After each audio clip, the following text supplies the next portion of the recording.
Wow. We're back. We are back. Back like we've been here before. As somehow. if we've been here before. Yeah. Right? Wow. Welcome to the, I don't even know what you would call this. Yeah. Just a Neither memory would I. lane. I know, Yeah. yeah. Yeah. Something of the sort. I remember it's been a couple months, I think, since we've spoken over microphone. Yeah. I don't even remember the last time. Mhm. We didn't even talk like preparing for this at all. No. Actually. Yeah. It's kind of Yeah, funny to think about. I don't remember the last time.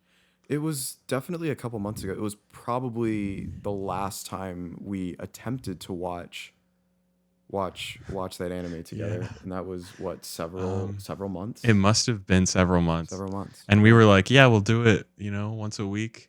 Yeah, and that didn't happen. It failed. Unfortunately. I think we've had multiple times in Yeah. our friendship where we're like, and we'll call like once a month. And then we Yeah. do it for like a little bit and then we stop. Yeah, like nothing what is the word? Like insidious about it, right? It's just Yeah, with it's the always- time difference and then like Yeah. lives and stuff like that. Yeah, our lives get very busy. Of We're course. very busy people. Yeah, thankfully so. I think opportunities like this where I'm able to come out here and yap it up with you on the Yeah. podcast, it allows for some nice for some nice long conversations in the 3-hour drives Yeah. to and from It almost LA. makes me wonder if we should have had the audio set up in the car and just like Yeah, had that going. in hindsight, that'll be a next time thing. Oh yeah, I next have a time car thing. mount for my camera. We could at No least kidding. have one of them. I don't know. That would be really cool. Anyway, Part for two. nobody that knows, do we even give context? Nobody's gonna watch this, but us. I guess we can start at the beginning. We met when I was 10 Mm-hmm. and you were 9. Yep, We met online that is correct. in Little Big Planet on PlayStation 3. Yeah, shameless plug for Yeah, shameless plug for our the game here in the side for Yeah, anyone, for the game anyone that watching. doesn't exist anymore. Really sad, by the way. Yeah. Very very tough. Yeah. And then we met completely by happenstance by clicking the play online with strangers button. I don't really With know. strangers, yeah. Yeah, I don't even remember really what it was. It was just play online. Yeah, it was it's something of the sort. I'm sure anyone who's played online games knows like online matchmaking type stuff. Yeah. Little Big Planet was a game that was really a product of its time, you know, and I think like you could argue like with the closest analog now being like Roblox. Yeah, You it know, is like Roblox a little bit. I guess like and when you think about the way that you could make anything in Roblox, I guess that's what my understanding of what the kids say. God, that makes me seem old. But it's like What the kids say, yeah. what the kids say. Yeah. You can do anything in it, and like for a kid, like that is like everything you could possibly want. And so, as you mentioned, like by happenstance, we ran into each other, and this amazing game became a core memory for us as individuals and as friends, and that's how we find ourselves here Yeah. today. Yeah, it is really interesting because even my like in real life friendship with somebody who I guess maybe you've seen on this channel. I don't know. Sure. I won't name drop him, but you know who I'm talking about. Like it was because of this game. He was on littlebigplanet.com in the computer lab. Yes. So I previously did not reach out to him until I saw him doing this, and then I was like, oh, like I have that game too, and that started my like friendships in middle school. And I guess for the rest of my life. So this game really like brought me closer to everybody. I think. Seriously, Kind of yeah. everything to it. I in a mean, weird way. like building off of that, I think I've discussed with you before, like even early romance, you know, like with like relationships and stuff, like online romance started here for me. Like I guess I shouldn't name drop, right? Like that's not bad. That's not good practice. Yeah, you can't kiss and tell, even if you were kissing on the video game. Kissing in the video game, in the game where the most you could do is grab you someone. could grab someone and But intimate in your though, face. right? Grab them intimately. yeah, grab them with intent. Grab them with intent, yeah. Yeah. And then you could slap them if you wanted to get a little frisky. But Frisky. but no, I mean like really like a beautiful game, a beautiful experience that it really led to all kinds of things. I still feel like for me this was around the time where you couldn't look up even things online and like find very like detailed information. So like I think I remember you helping me out in like in the first game they had like a Japan or Asia styled stage. Yeah. Japan. I should probably be specific. It was Japan. And there were items that you knew about in the stage Oh yeah. that I didn't even know that you could get. Like, Mm. and I like um I don't know if I brought this up over the past couple years, but I think you walked me through different spots in the stage, and I Yeah. found things that I had never seen before. Wow. And that was like a big thing for me, because I was wondering how I didn't get 100% on this stage, but clearly there were these secret items that I had Yeah. no clue Yeah. were Yeah. Yeah. there. There was. And I remember those stages in specific were mhm, very like, oh yeah, you got to find this like really random thing. There was a of lot going on in course. those. Yeah. Um. Yeah. I don't remember that specifically happening, but I do. Hmm. I do believe that I would do that. Yeah, because I mean, like I like when we took the time to play the game while we've been here Mm-hmm. today, Yeah. I did notice like you had like 100%, or like Yeah. you got like the ace on a lot of the levels and stuff. Yeah, And I did obsess over that as a child, just yeah, like wanting to 100%. This game, I guess in particular, I've grown up and I still have this weird obsession with 100%ing. yeah, I yeah. very recently, within the last, I don't know, year, 100%ed Final Fantasy VI for the Okay. first time Yeah, yeah. because I was I like didn't know my yeah. that's something you could do. Yeah, it was like my favorite game growing up as a kid. And then Uh-huh. for whatever reason, as an adult, I was like, I don't think I've gotten everything out of Uh-huh. this game. And so I So like the did. weapons, the armors Yeah, and stuff like it's not that. even weapons and armor as much as it is like The fighting treasure chests. Oh, fighting every fighting enemy, everything like in the game, filling and then the yeah, every treasure bestiary. chest in the game. Because Gotcha. like they give you the little counter on the remake, Okay. and so I was able to Gotcha. see if I got every treasure chest. I fought every Oh, monster. that's really cool. Yeah, Yeah. it was really cool. And I thought I had gotten everything out of the game until actually Uh-huh. my most recent playthrough. I saw like a cutscene that I had never seen You had before. never seen before? Yeah, and I was like, damn, this game is still surprising me It's after all crazy, these years. right? Yeah. Yeah. You know, games really do. You can get like a ton of mileage out of them. Oh yeah. Like nowadays, especially. Like, Yeah, it is really, really crazy. yeah. 100% in this game though was nice because it gave you all the cosmetics and like all the stuff to make costumes and like felt very fulfilling. Yeah. You know, I think like it's funny, like taking a look back on myself after games like this, because I really realize like how much the cosmetic part is important to me, like in a video game. Yeah. I always like dress up my characters and stuff like Hmm. that. Like in MMORPGs, it's probably where I spend most of the time. Yeah. I just recently I've been playing like Baldur's Gate, as you know. Yeah. And I told you I've probably downloaded like close to 100 mods at this point. Oh yeah. Yeah, no, let's not talk about my Skyrim that is like at 1,000 Oh right yeah. now. That's a different thing. Skyrim's got a But whole thing crazy, going on. right? So separate conversation, but Especially because you um, can't see your own character in Skyrim the way you can in yeah, Baldur's Gate. actually, and I have in those 1,000 mods, there's something about that too. So Oh, you can actually like third person. it's an optimized third person Oh experience. hell Yeah, yeah. crazy. Okay. But yeah, it's the cosmetic part of Little Big Planet really did something for me. Mm-hmm. Really in like the uniqueness of it all, especially, right? Because I mean, I don't think my Sackboy, maybe we could toss up a picture of what our people looked like. Yeah. It didn't necessarily look like me, and I think most kids probably wouldn't try to make it look like them. They would want it to look like whatever's cool. Yeah. It's like funny because a part of me now would still dress him the same way, Mm. like out of what the options were, Yeah. like within the game. Because I found myself right at home with Oh yeah. dressing my character up just like how I did, Mm. even back then. Yeah. I don't know what I would do in this game. Yeah. On this day, I don't know what I would dress like. Mhm. I know I wouldn't dress the way I did for sure. Mhm. It's actually really funny because we've also been playing Tekken Tag too. Yeah, which we did another game for our childhood. customization. And I was in that looking as at the well. customizations of my characters back then, Mhm. and it reflected these in that I You think had so? this weird obsession with black, red, and purple. Black, red, and There was a purple. lot of Yeah. characters. I don't know if you remember just by looking at them, but they had like black, red, and purple, just like they did like my main whatever that I used to wear in here. Yeah. And I just thought that was really interesting because it's like I don't like that anymore. Yeah, but it was interesting, I thought right? those colors were so cool. Yeah, Yeah. I think like for example, there were some things that are like very lowbrow. I think for me, like dressing them up like a Kingdom Hearts character with Yeah. like the anime hair. Yeah.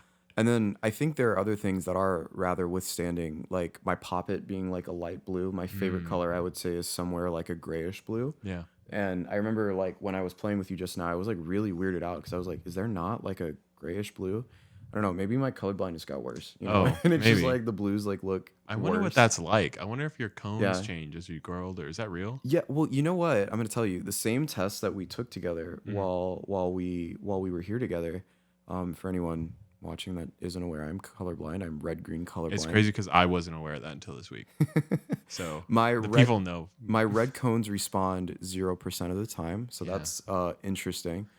The same test that I think I showed you back when I was in college, Yeah. I think there was a version of the test that showed like a color spectrum, and it shifted back and forth between Whoa. what I saw and what it actually looked like to normal people. Yeah. And I didn't realize that until I sat down with a couple of my friends and I took the test in front of them. At the end, they saw the spectrum changing. And they were Yeah. like, yeah, they were like, I can really see it looks like these colors are like kind of washed out. And I was like, they're changing for you? And so Whoa. it was crazy, right? And I Yeah. wish they kept that. That was the coolest thing ever. Yeah, I would have Because loved to see that. I know when I looked really hard at it, I could actually tell that there were some minute differences between the changing, but I actually had to focus and strain my eyes pretty hard to see that. Whoa. So, yeah, I mean, with me being colorblind and everything, that's certainly something that I've had to consider, especially when we were out today thrifting, for example. Like I can't. I am the unreliable narrator in your coaching my for your life. style. Yeah. Yeah. It's Wow. like, yeah, go pick up that orange thing and it's like red. Yeah, it's You fully red. It's like, what do you mean? Yeah, I remember there was a lot of times we were just looking at photos and I'd be like, so this red or whatever, or you would just say like, what color is this? I'd be like, it's red. Yeah. It looks like not gray. Like that's, I don't know. In case anyone wasn't aware, Shrek is yellow. Yeah. Shrek is yellow. Wow. Yeah. No. Mhm. Does he look like Pikachu if he's yellow? The little ears? Yes, he's Wow. that yellow. That's crazy. Absolutely. The drawing of Shrek though in the movie where they're Yeah. like hunt the ogre, Yeah. that's green. Whoa. Yeah, in case you didn't know. Where do you is that green to you? Not green. What's on the screen? That's Yeah. green. Okay. Yeah. What's that one? The pink one. The one on the left. The pink one? The one that he's putting up right now. What does that look like? It's pink. Okay, so you can see pink, but you can't see red. It's a Or I guess you don't see the complicated same question. Yeah. color. Is you can tell that it's pink. Yeah, whatever it looks like to you, it might be pink. I would say this is pink. Wow. Yes, I would say this is pink. Viewers, take a colorblind test. Take a colorblind test. Please do. What was the realization that you had when you first found out that you're colorblind? Because like the what story a good everyone question. goes is like they didn't Yeah. know that they were colorblind until something traumatic happens. Yeah, that I didn't know I was colorblind until something traumatic happened. Yeah. What was your Yeah. story for that? So I was in kindergarten actually. Oh, okay. I was in kindergarten and I don't know if this was like a standardized thing that all kindergartners do, or if this was something that we were doing that was related to something else. Yeah. But my teacher at the time was doing something with me that involved like a blue and a purple. Yeah. She was showing me something on a sheet of paper. It may have been something that was colored in with blue and purple. Yeah. Or she may have actually had a colorblind book with her. I can't quite remember. Yeah. But I remember it was then that I had a conversation with her and she almost seemed like mad. Like I was playing like a trick on her. Yeah. That I thought that these colors were actually different than what they were. Okay. But I think she realized after I was like, no, this is blue and this is purple and this is blue and this is purple. Yeah. That she was like, oh, he's colorblind, most likely. Yeah. Yeah. Wow. It was later on that I had a conversation with both my older brother as well as my mom, and it came out that my grandfather is colorblind. Okay, I I guess was gonna worse than us. Okay. And my older brother, closest in age to me, is also colorblind. Whoa. Mhm. Huh. So that they knew that this was genetic and they didn't test you before you went to kindergarten. I feel like Yeah, they could tell you. Well, I guess they wouldn't know. Seems like a willfully ignorant decision. Yeah, I guess, especially if it's but something not you're expecting. not everyone in your family is colorblind. Yeah. I mean, so the way that colorblindness works is it can actually only be passed down through the mother's line. Whoa. Yeah. So That's so specific. and so the mothers can be colorblind. I guess I should have explained that better. It can only be passed down through females, and Yeah. girls cannot. Well, I don't know if it's girls cannot be colorblind, but girls have like a significantly lower, like a very, very low chance of being colorblind. Wow. So most of the time, women are carriers for the gene. That's So nuts. a lot of the time, it skips a generation if you have a daughter. Mm-hmm. So for example, if I were to have a daughter, Yeah. none of so maybe I should rephrase this. None of my kids could be colorblind because it only travels to the Right. women. Yeah. But my grandkids, if she has a boy, could be colorblind. Whoa. So that's how that insane. works. So like, what is like the? This is a dumb question, but what is the Sure. What's up? genetic like advantage for being colorblind that it has been passed down this long, or is there no disadvantage that like would stop you from death? I think it's that. I do think it's that because as humans we do things that aren't like totally natural to Right. to nature. My eyes in general are like terrible. Yeah. Like my eyesight is very poor. Okay. I'm colorblind. Yeah. And whenever I try to put in contacts, my eyes like freak out. Mm-hmm. So if we were going just by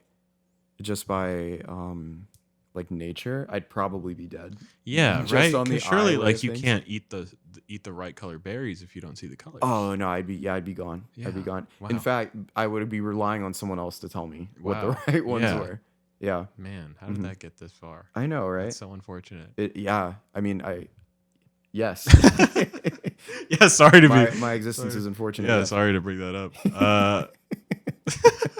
Anyway, we've talked about colorblindness, Little Big Planet, whatever. But like, did you have topics for this? You said you were like, Ooh, you yeah. had straight topics. No, I thought about it. I had a couple of things that I did want to discuss, mostly things relating to like philosophy and like the human experience, Oh, being yeah. that stuff that I like really, really enjoy talking Yeah, about and yeah. things that I think about frequently. I'll keep thinking as we're discussing, but one that comes to mind that I know has came up while we've been talking about things Yeah. is the subject matter of AI on the rise. Yeah. As you know, I'm a cognitive science major, so matters of neuroscience and machine learning, philosophy, linguistics, and psychology Yeah. are matters that I've studied extensively in college as well as personally interest me. Mm-hmm. And I want to know, as far as what you know about AI, what you think about it, how you feel about it, knowing that you surround yourself with a creative circle, Yeah. what you kind of think about it as a whole Yeah. in general. AI is very complicated because I know that because I am in a creative circle, I can't be like, and I approve of AI because everybody that I know definitely doesn't, almost everybody that I know definitely doesn't approve of it. But then it's like, it's one of those things where you kind of have to look at it even as a creative and be like, well, people are going to be using it. We kind of have to adapt, not even just as like other creatives using it, but my professor, my mentor, the way that she's described it to me is very like, clients are going to use AI to like shape their ideas. This and is so true. we have to react to AI existing and coexist. That is a very We measured can't- response, I would Yeah, say. we can't like hate it. We Yeah. can hate that people use it for creative things, I think. As of this video being recorded and whatever, Sora has just come out. Sora has which just is, come out, like which is to the public, I guess. Yeah. And so like everyone's making their own personal live leak videos to everyone's share making with their, very their like friends. believable looking, more or less, videos. And that's horrifying, isn't it? It's horrifying, and it's Yeah. also like this is the one that directly affects me as my career as a videographer. Absolutely. And like there is like a good and a bad if you want to look at it that way. The bad is that people can do this, and older people who don't know that this exists will get fooled and think that Shrek really is real, and he's And that Shrek really is yellow. Yeah, he's yellow and he's stealing packages off people's porches. But like, the good is that it will hopefully maybe never be perfect. Yeah. And that a client can use it and I love get that. their idea on paper and be like, I want it to look like this. They can storyboard with it. Yeah. As long as they aren't using it and they're hiring somebody to be like, this is my vision. Because I hate a client with no vision. Sure. It's hard to to go to a client and be like, so what do you want? And they're like, I don't know. Either I don't know, or they show me a video that doesn't possibly work. I have a story about, I don't know, maybe a year ago. Show you like the Marvel's Avengers and they like run like a car shop or something. Yeah, actually, sort of. There was a client last year. They did like a coffee bar on a Vespa converted thing. And they were like, I want to do this. And it was like an American muscle is the way they described it. It was like a Camaro driving on like a highway, and it looked really cool. Okay. And I was like, okay, but this one is nothing to do with your brand. Yeah. Just because it's a car. Uh-huh. But then two, if that is what they wanted, the thing that they gave me doesn't even drive. Like it wasn't even functioning. And they were like, I filmed what I could of like this aesthetic of like Italy and like a Vespa and like all this stuff. And we went to this whole thing. And I thought it looked beautiful. Yeah. And then I show it to them and they're like, this is nothing like the video I showed you. Okay. And I was like, I don't know how you could get that. Okay. Because the video they showed me is at night. It's a Camaro and it's on the highway. Yeah. We are in the middle of the day in a grassy field with a Vespa that doesn't drive. None of this would like translate. So they were just like, the first thing I want you to do is acquire a Camaro. Yeah. Throw out my Vespa. Yeah. We're going to wait until nighttime. Yeah. And then figure that one out. Yeah. Versus somebody who would have the Sora as like a resource. Yeah. And be like Vespa, Italian, whatever. And then they find this video that maybe resembles their product, but isn't their product. So surely they wouldn't want to use the video. Yeah. And then they're like, I want you to do something like this. I think that that's a healthy way to use it versus like making the entire thing the AI. Of course. Yeah. I really love that conclusion that I think you came to about that. I think that, so at my job, I think I've mentioned I work in faculty affairs for a university. Yeah. And one of the big initiatives that we've been kind of working on is trying to find a way to make AI useful for our resources. Yeah. Mostly just the same as like a chat GPT type of thing. And a lot of the conversations that I've been having with the other guy who's spearheading this with me is, what exactly will AI be able to do? And is it threatening people's jobs? You know what I mean? Yeah. And I think, you kind of alluded that to it not threatening people's jobs and being a healthier way to use it. Yeah. I mean, that's only if people think about it like that. Yeah. People will try to use it to threaten the jobs. Yeah. And I think that I like to try. So to that point, what he said was, the people who are going to keep their jobs are the ones who learn to adapt and to use AI in order to enhance their functionality. And the people who won't are the people who are resistant to it, most likely because the people who are afraid of it and don't understand it and feel like it's just a threat to them aren't going to take the time to figure out how exactly to put that into practice. Yeah. And I think that lends really well to the point that you were talking about. I think, getting back to what I was going to say, thinking about it more like a calculator, Well, yeah. like a Like you a know, tool. like anyone who's used like Texas Instruments growing up, like a regular calculator. Yeah. I'm sure there was someone like back in the day, like in the Yeah. 50s or the 60s, maybe before, I don't know when calculators came out, Yeah. like the advanced ones, like that. There was probably a person who did math super well very quickly, right? Yeah. And I think you could argue that possibly those people did lose their jobs, that they were no longer the calculators for other people. Yeah. Right. However, we've moved past that point. We're still here as humans and as creators. Yeah. And I think that using a calculator isn't necessarily, I think, a burn on anyone's creative process. Yeah. You know what I mean? Or anyone's like business prospects or job prospects. Yeah. And I think, while it is very uncertain at the moment, because like this is very much like blowing up in a lot of ways, similar, maybe if I had to put it a different way, like the Wild West of the internet. Yeah. There's gonna be like all kinds of safeguards put in place soon. I actually believe I read something recently about Japan putting a notice out to the creators of Sora regarding copyright. Yeah. Because obviously, with the data that Sora is trained on to make videos of just about anything, it's going to be able to create something in a moving likeness as anything else. And that's a kind of like, I could imagine Disney getting really like pissed off about that. Like that you're gonna make like my Princess Jasmine like dance in a way that I think is inappropriate or something. Also in Spider-Man. Yeah, But yeah. in Also in AI. Spider-Man, but worse. Yeah, right. So I think like it is fair to be afraid right now. I Yeah. think like as we, you know, kind of wrangle this uncertain thing, this beast, and we find a way to use it in a way that is keeping everyone safe, first of all, Mm-hmm. and then second of all, like really understanding how exactly it's going to be used, things are going to end up being okay. You know, Yeah. let me like I guess like even as like a third example, nobody thinks that like electronic music or like making beats was Yeah. the death of traditional instrument playing, right? Yeah. There's plenty of people who still play guitar. I still play guitar. You still play the drums. Yeah. Plenty of people who still make beats. It's all electronic. They don't need access to any of that stuff. Mm-hmm. But there's still an appreciation for it. There's still a need for it, as a matter of fact. Yeah. And I would even argue that the people who have the highest access to music production would prefer to capture someone playing a real instrument Yeah. and using that in their mix Mm-hmm. rather than just using like a beat pack and putting that together. Do you know what I mean? Yeah. Yeah. Yeah. I mean, I'm also thinking about like when probably the first digital camera came out. Of And you course. didn't Yeah, have let's talk to, about that. Yeah, you didn't have to like develop your film anymore.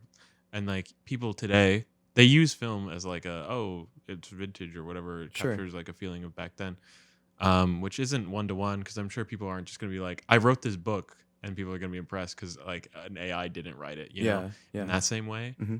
Although maybe they would. Perhaps. I mean, like we've talked briefly about how the kids are illiterate now, and Yeah, that's unfortunate. yeah, and then they're gonna be writing their own books in AI. Yeah. Wow.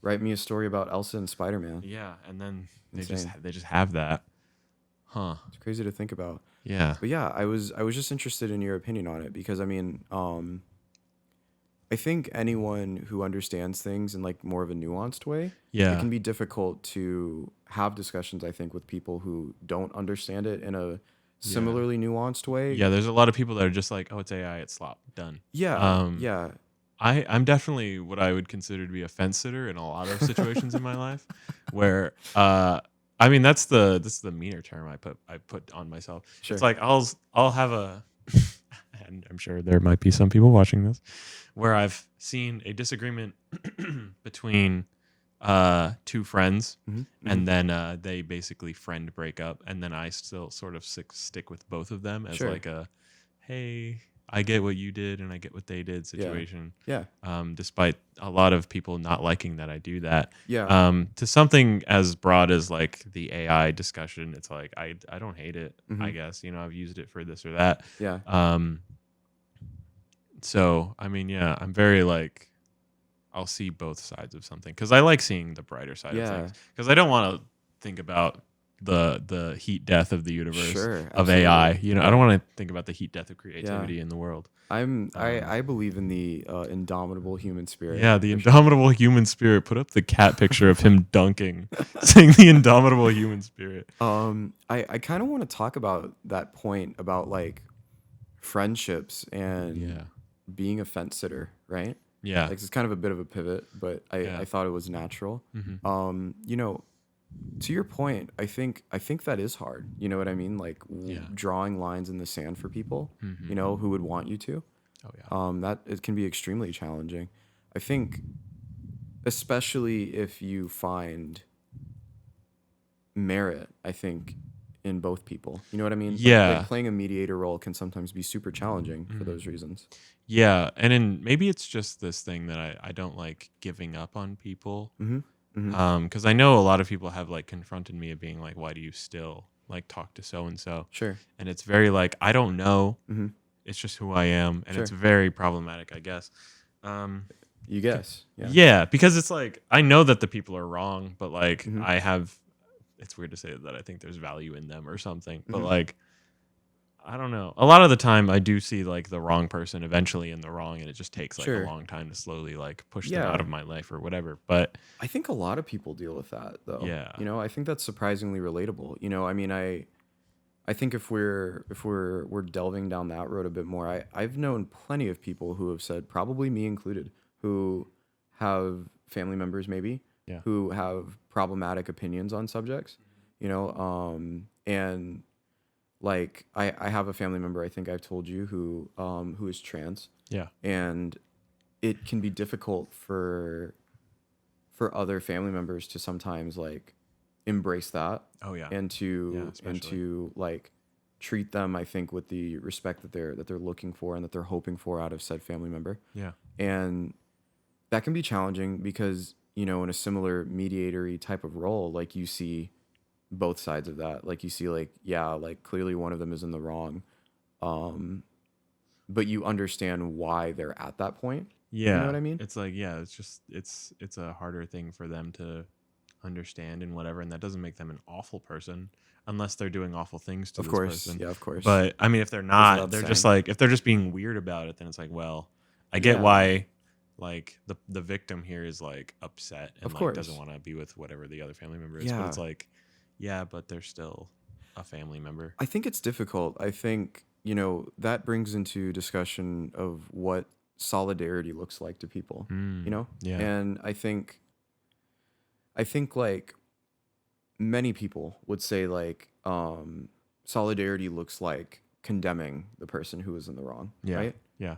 It isn't just about affirming the person who you believe is in the right. It is also about publicly, actively condemning someone who is in the wrong. Yeah. And that is difficult, and that does take bravery, and sometimes it's incredibly uncomfortable because sometimes you don't or can't draw lines in the sand for those Yeah. kinds of reasons. I mean, like Yeah.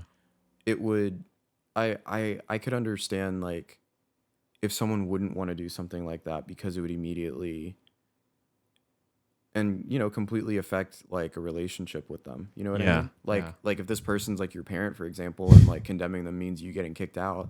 Oh, It's yeah. like what good have you done yourself in that? Yeah. Yeah. Similar to what you said, self-preservation, preservation of the relationship, that kind of Yeah. I also think that comes from, at least for me, I have this thing I've learned over the years where maybe not fear, thing. but I don't like permanent negative change. Like the idea of like, yeah. oh, you lose a finger forever. Sure. In that sense, it's like, oh, I'm losing this friend forever. Yeah. Who I've like spent all this time with. Yeah. It's very hard for me to let go of something. Let me tell you, it's tough going through life without a finger. Yeah. A single, even one of them. Yeah, and some people it's easy to cut somebody out even if they've done something wrong. Yeah. But like to me, it's like, oh shit, like this is gonna be something that's gonna be different forever. Yeah. And like this person might think of me negatively forever. And course. although normally I don't think about what people think of me, Mhm. in a sense that it's somebody that I know thinks of me as their friend, Mhm. I would hate cutting them off. Yeah. I mean, some like permanent change, right? Yeah. Permanent change. Yeah. I think really what comes to mind to me for that in particular is like, how do we like go on after that? You know what I mean? Yeah. Like it's, especially if we're talking about like in the example that you've been mentioning, like someone who has played such a large role in your life. If Yeah. we're talking about like a really close friend, Oh yeah. Someone like you text every day. I mean, like, Yeah, it's usually a breakups. really close friend because if it's somebody I don't care Most about, I unfortunate. can cut them off so easily. Yeah, I mean, Uh, it's like if this is a person you text every day, even at the same time, Yeah. it's like, oh, I always call this person at this time of the day, and then now you don't. It's like that's hard, and Yeah. like it's a complete shift of your day-to-day activities. Yeah. Or not even like, even if you're calling them, it's like if you make plans with this person even once a month, it's like that's something that will never happen again. Yeah, it'll That's never scary. happen again. Yeah. That can be scary. How did we get here? Where did this come from? We were previously discussing AI. And Right. we went That seems into like a very strange branch to take off of the AI discussion. human relationships, I suppose. Yeah. Branching off of that and what's real. Yeah. I could talk a little bit more about that. Maybe if we're taking like a bit of a step back, as you know, I do a lot with like AI Yeah. and like Yeah. role play and like conversation and bots and everything. Mhm. And being that we've been discussing our history together, and I know I've been previously discussing like how much I enjoyed like playing characters on the internet, essentially like role playing. Yeah. It's very funny because like this is essentially the same thing I would have been doing when I was like in middle school, Yeah. but I don't have to worry about a real person. You know what I mean? Yeah. In case And- anyone isn't privy to what exactly it is that I'm talking about here, Right. one of my personal interests with AI is developing these things called character cards. And what character cards are like descriptions of characters. And whatever AI you're using, you can use it for like some kind of acting purpose, I suppose. So you could have a conversation with a AI that is pretending to be this character that you put together. And that can be like incredibly useful for a variety of different reasons. You know, it can be if someone's like lonely, if you need to practice maybe your own kind of acting.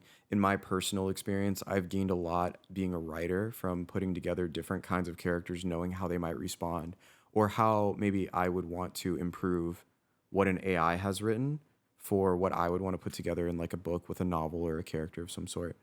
And um, getting back to the subject matter of human relationships with that whole thing, it's really funny because um, AI and human relationships is such an interesting subject matter because do we draw the line? Is this a parasocial relationship, right? Oh, with an With AI. yeah, like with a human and an AI, like Yeah. Wow. or like, you know, in a broader conversation, like if someone really likes playing like a single player video game or like watching like an anime or a TV show or a cartoon and they gain strong like relationships with these characters, is that wrong?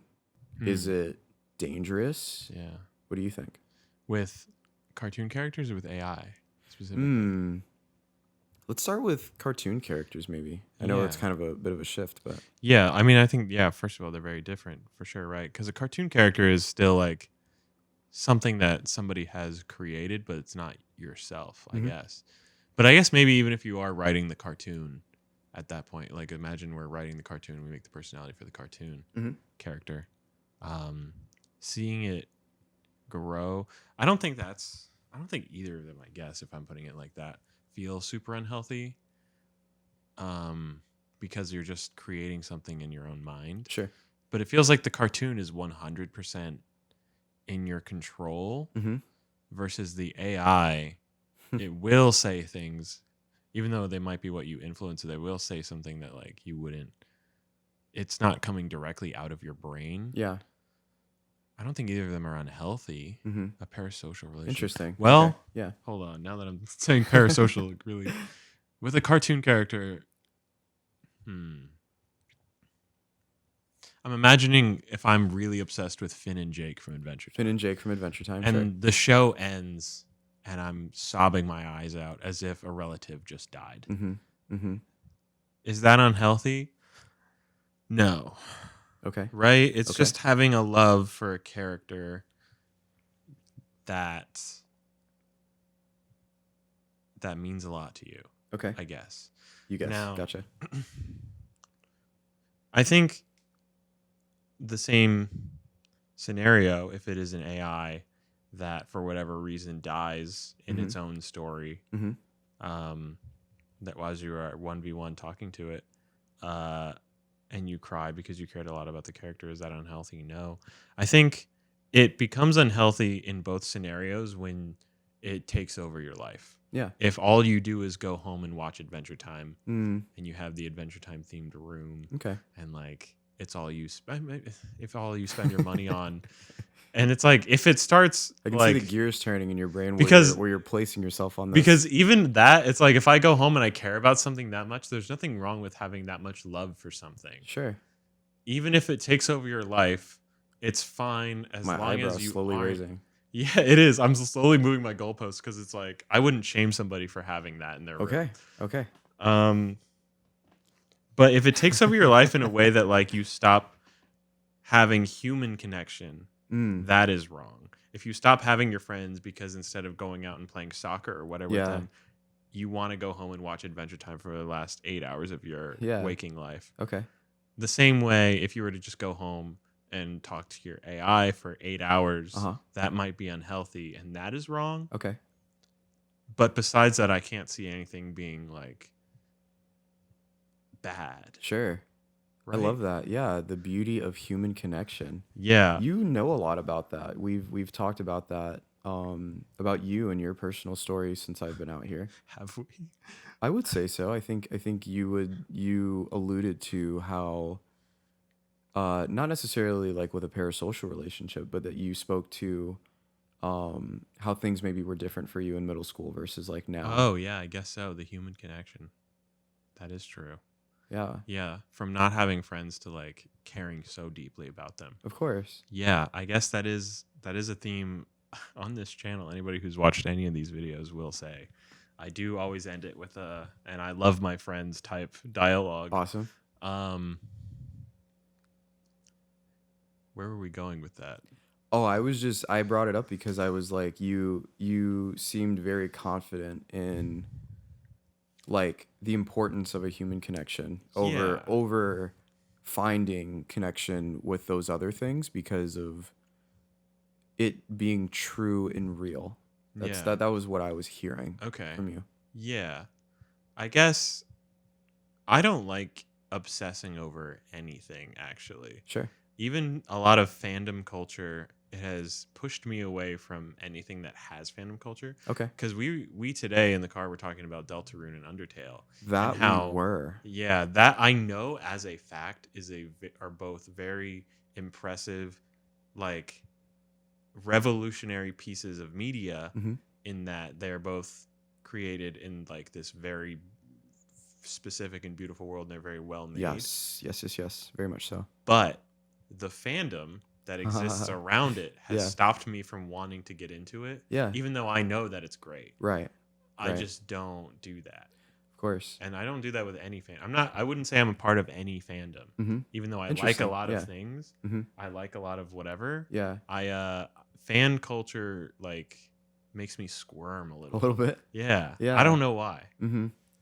It's a divisive opinion. You're in trouble now. All I your think viewers so. are gonna I think everybody tear you I know apart. is a fan of something, and I think like I force myself to be a fan of things. So I Interesting. have like You're laying it out on the table right now. yeah, I force myself to be a fan of things because I know I should be Sure. like in a very general sense, Mhm. where it's like I will. The only thing I keep bringing my mind to is the Melee community Yeah. because it's Okay. like I watch tournaments and Mhm. I like the players and I've like Of course. spent time like knowing the storylines Of course. of that, Yeah. but I've never been to a tournament. Oh, I've interesting. never Okay. like talked to somebody in real life Mhm. about like, oh, did you watch the game? Did you? Yeah. It's like to me that's too much for some reason. Even Mhm. though it's like it's part I just don't I like it, but I won't participate in the culture that is the fans. Yeah, that's making a lot of sense. I think like especially if we were talking about the kinds of communities that can be a little bit more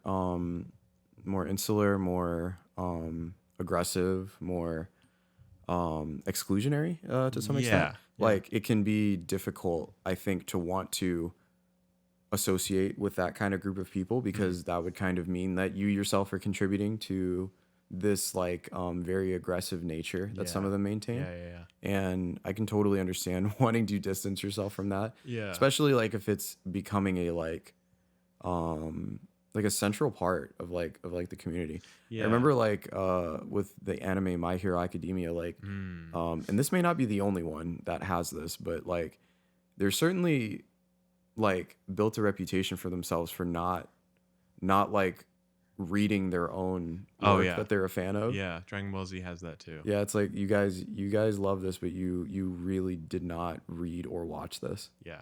Or maybe not It's Dragon really Ball Z. It's funny. Naruto. Naruto. Naruto fans don't know that. Yeah, it's like they're constantly misremembering. Yeah, or like because misremembering everyone's things like, who's about the it. strongest? And as long as Itachi's on the screen, they'll click Itachi. Oh, yeah. Oh, even yeah. though it's like three people Mhm. very clearly stronger than him. Yeah, you know, Stuff like that. nobody likes talking about Kaguya being the strongest of some sort. Yeah. I actually, I don't know if I want to get into this discussion, but I generally do not like power scaling.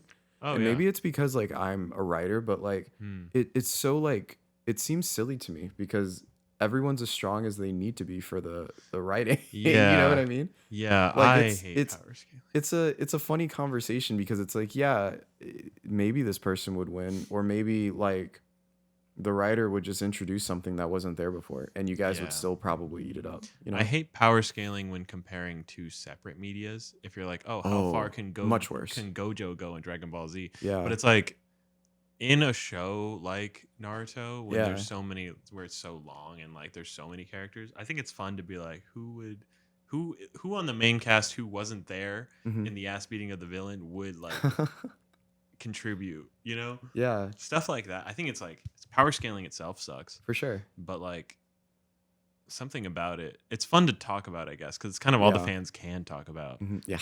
Because like in a shonen, it's like the story isn't always amazing, Yeah. Yeah. and Yeah. like Yeah. you can talk about what happened, but like it's kind power of friendship, Yeah. whatever. But like, can villain one beat villain two? It's like, Hmm. whoa, that's kind of fun to talk about. Um, so I don't know. Yeah, Yeah. especially something after like a time skip. That's when power Hmm. scaling sucks. It can, Because yeah, it's like, whoa, who can Naruto after the time skip beat from the first whatever? It's like, I don't know, man. like anyone, everyone, I guess. someone. Yeah.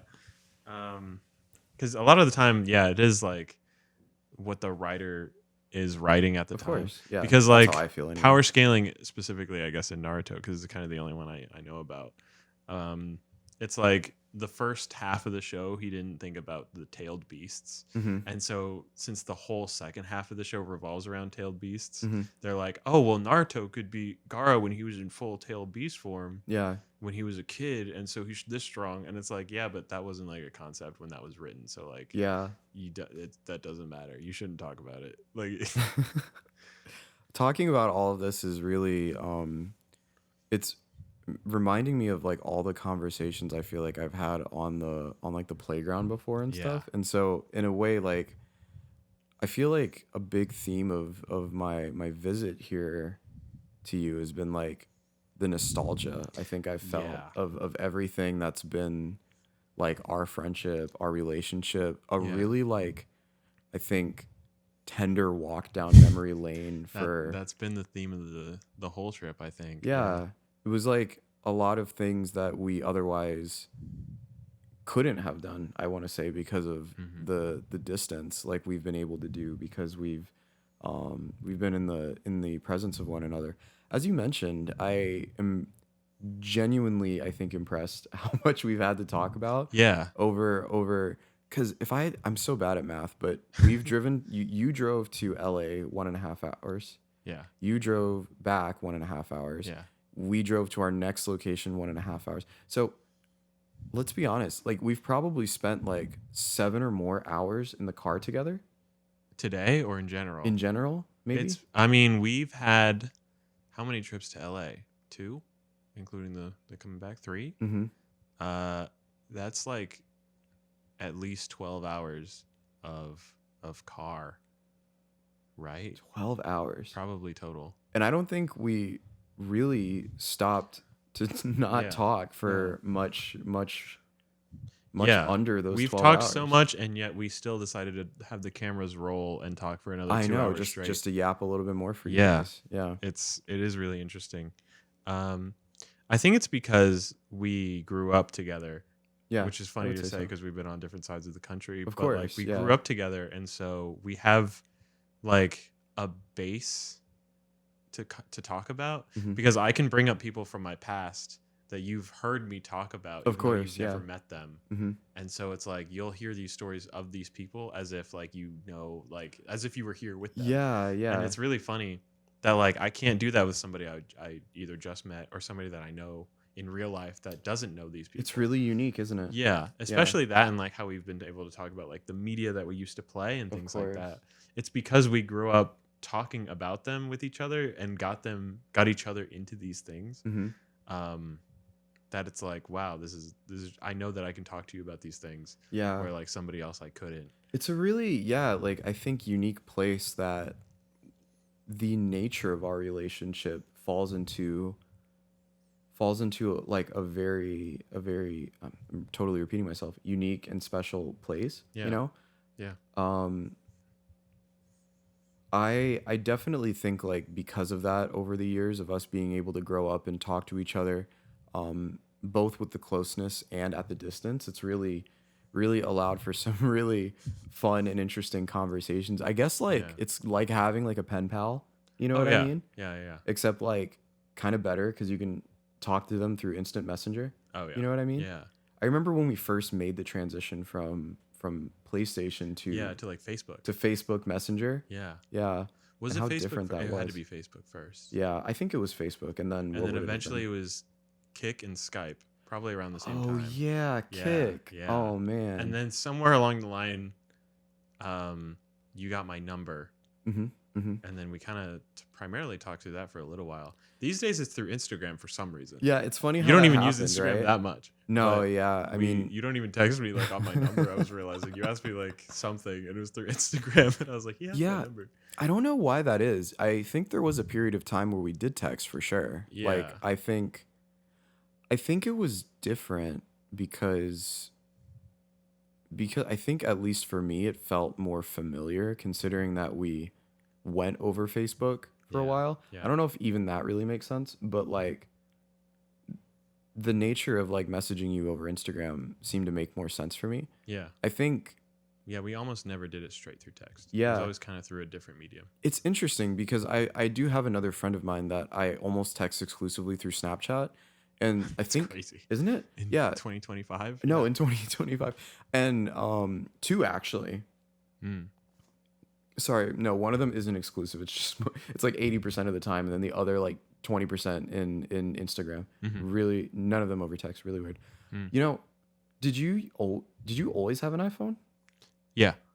Okay. Yeah. So that's not an excuse. I was gonna say these other two people don't have iPhones, so that was the reason. Or I could lie and say that was the reason. Yeah. Why? Yeah. But not me. Yeah. I've always, until this year, I think, usually talked to people through Instagram. Yeah. Even like very close friends. Yeah. So that's working for you then. Yeah. It's always been like Instagram has kind of just been, I don't know why. It just feels like if we're talking and you want to bring something up, it's easier to be like, to look through or look for somebody through Instagram. It's kind of like a search engine also with isn't it? a texting tool. Yeah. But then also like, I don't know what I was going to say. I lost it. Instagram. Fuck, I don't know, man. I don't know. I'm the thought lost. Oh my god. Oh. I think like in a fun way too, you know, going back to like the video game side of things, it was really cool because we did a lot with different kinds of games too. I think like I appreciated like Little Big Planet giving us like a lot of like a cooperative type of friendship, but I certainly think like when we played stuff like Tekken, it was easy for us to kind of get like that competitive fire as well. Yeah. Because I think we definitely played because I had those like passive aggressive messages from Street Fighter 4. Yeah, that was crazy. I was like, I told you it wouldn't work. Yeah, that was nuts. Yeah, it's because my relationship with my brothers growing up was very like we would play a lot of fighting games. Yeah, same here. From my earliest memories was we're playing Melee when I was 4. Yeah. Or like we had Soul Calibur 2. Yeah. We had Bloody Roar. We had whatever else is on this shelf. So we played a lot of fighting games. We very rarely played co-op games like Little Big Planet. Sure. Yeah. But when we did, it was fun. Okay. Yeah, and so I sort of like extended, I don't know, that relationship arm to you because you very much felt like my brother growing up also. Absolutely. And it was very just like we did the same things that I would do with them. Yeah. It's funny that you say that because I guess when you put it that way, it made me extending my hand and taking yours just as easy because my brother also like basically raised me on fighting games. He competed like at EVO. I think I've mentioned to you. He was super big on like the Marvel games, Street Fighter 3, Third Strike, KOF, Guilty Gear, of course. And so us transitioning over to fighting games was like nothing for me. And I think my first memory of a video game was like, I think Batman and Robin on the Sega Saturn or something. Crazy, right? That's cool. And so that was like similar, like a side scroller, like Little Big Planet. It was kind of more of like a beat 'em up situation, but it had like a warm place in my heart, I think, for like what exactly video games were to me.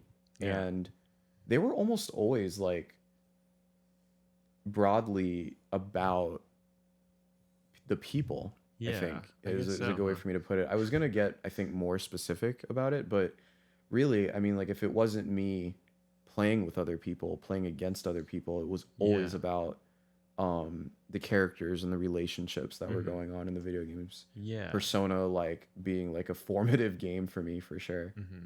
So yeah, I think also just for the two of us reaching our hands out too, I think it was interesting because both of us have very similar upbringings with our siblings in I that would say they're so. both much older than us, and that we both pretended to be like, maybe not pretended, but like we had to be more mature than We people tried our to own be. age. Yeah, we Yeah, tried and to so be. we sort of bonded over that too because we would play with kids our age Yeah. that were they were kids. They were kids. They were. But like they were we kids, acted, kids. maybe not we acted like we were better than them, but like we were just smarter than them, I will say. And so like I think while we were both mature for our age, we kind of had each other as these closer ages than our brothers were. Yeah. And so like we could never be them because they're 5, 10, mostly 10 years older than both of us. Of course. And yeah. so it was just like having each other was very easy, I think. Yeah. Because we were able to do the stuff that we would do with each other that like maybe we would have wanted to do with our brothers, maybe. Of course, yeah. But like they might have been too busy or whatever. Yeah, no, I mean like I definitely tried to play like Little Big Planet with my brother, and I did. Yeah. I think occasionally. Yeah. But I mean, it's different when you have someone who I think really kind of empathizes with the space that you're in. Yeah, You know, as like talking about kids from school who are doing the course. same things that Of like course. our brothers wouldn't understand. Yeah, no, Silly bands or Yeah. whatever the fuck. Silly bands. Yeah. Oh man, silly bands. Plug for the silly bands. Like for the silly bands, yeah. Oh man. Can I just say, like, you know, I don't know if you guys are like anyone watching is like very familiar with this Labubu thing. I'm not into it. You know, I'm gonna, you know, if we're This if is we're dating airing the it video out- heavy. We're gonna be watching this in 10 years and be like, why are they talking about Yeah, Boo Boo? I didn't know what a Labubu was. I didn't know that there was a word for the blind box things before I you came didn't out know here. blind boxes was a term. I didn't know that's what they called it. I think I Whoa. told you when I went to New York and I pulled an unfortunate Neville Longbottom out of a what is to be a Harry Potter blind box. Yeah. I was incredibly disappointed, and I never touched one again because Which I is was like, interesting why would I because you waste my money on this? play, or at least you've played gotcha games, which is Of course, essentially what a I blind have. box is. Yeah, I don't spend money on gotcha games. Oh yeah. I suppose like if we're really getting into the specifics, I spent money on the Welkin Moon in Genshin. Yeah. Which was like the daily gems. Yeah, and that was like worth it because you could keep yourself measured and you wouldn't like go down like a rabbit hole, I think, by spending money. Yeah, no, you know? who would do that after buying the Welcome Moon? That's crazy. Not me. So I only bought the Welkin Moon. I would very rarely buy stuff. Like I would say that's like the best luck I've ever had, probably in like randomized chance things because Genshin gave me almost nearly everything I was looking for, and I still quit. Yeah. You know what I mean? Yeah. So it's not really my thing. But just like the whole like, I think I could actually even say like the plastic waste of it, right? Like if you're not the kind of person who will keep something if you dislike it, right? Like we were talking about like the Stardust Witch Bunny thing that they had. Like, no one's gonna understand that but us. No, yeah. When we looked at the blind box for that, I was like, I really don't think I would keep if I got any of these other ones, like other than like the one that I actually wanted. You know? Yeah, yeah, and that is interesting. I have kept ones that I don't want because it is just like, even though it's not the one I wanted, it's still like a memory of when I got it. I think, yeah, and I think that is admirable. Yeah, but there is just a lot of trash. Just off camera, there is this, maybe not this one specifically. These are stuff that I've made and have been made in gifts, but maybe somewhere else in the other room, just stuff that I got like from a blind box. There's like one on there where it's like, this isn't the one I wanted. Yeah. But I got it, and it's like, it's mine now. Yeah, so. I think like the appreciation of the memory is admirable. I think like I don't think I have enough things that I would just keep around for sentimental value. Yeah. I think, you know, we took the time to audit your closet. Yeah. As we talked about, because you've been wanting to do a bit of a style shift. Yeah. And which you guys will see eventually, I guess. after this month's video, maybe next month's video. I told you I can't justify keeping anything that has not been in use for over a year. Yeah. You know, um, my room back at home, I have like very few posters. I think Yeah. the most decorative stuff I have are my musical instruments, which I pick up like at least once a week, if not more often than that. Mm-hmm. And I don't think I have like very many like little figurines or decorations in my room. Not for like lack of wanting things, but like I certainly think like something that you spoke to in the past. I think my taste in things, my style, and the way that I live is very intentional. Yeah. And if I don't have something that I intended to have, then I don't want it. Yeah. I think that's a good way to put it. Because like, why would I? And maybe that's a really good way to put why I don't like blind boxes. Mm-hmm. Because I didn't intend to get Neville Longbottom. I intended to get anything but Neville. Yeah. And that was like a nightmare. I was like, I don't know what to do with this now. It is funny, yeah. Even that one right there. I don't know if you see it, but the Yugi sitting on the Millennium box. Yes. Mm-hmm. There was like 6 possible things in that, Uh-huh. and he was the one I wanted the least. Right. And I got him. Mm-hmm. I think he still looks cool, so he's not a Neville Longbottom, but as a blind box, he was, because I wanted everything else so much more. Yeah. I think he still looks cool and he's fine, but like something about, because I mean, you probably on one of these cameras, you can see like all these boxes of Magic cards.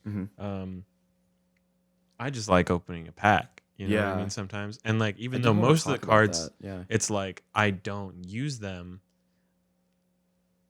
Some part of me is like, maybe I'll find like something to put them in eventually. Oh boy. Which is a hoarder mindset. Maybes. But then another part of me like is like, I'm never gonna use this. Why don't I just throw these away? Sure. So it's like it's the difference between opening packs and having these like 13 cards that I'll never use. Yeah. Versus just buying the singles that you would Which I've noticed you've been tending towards now. Yeah, when I have a very specific thing in mind, I will. But sometimes I will just buy a box for like for the magical school. I bought that box because it's like I like enough of this stuff without wanting to look into what specific ones I want.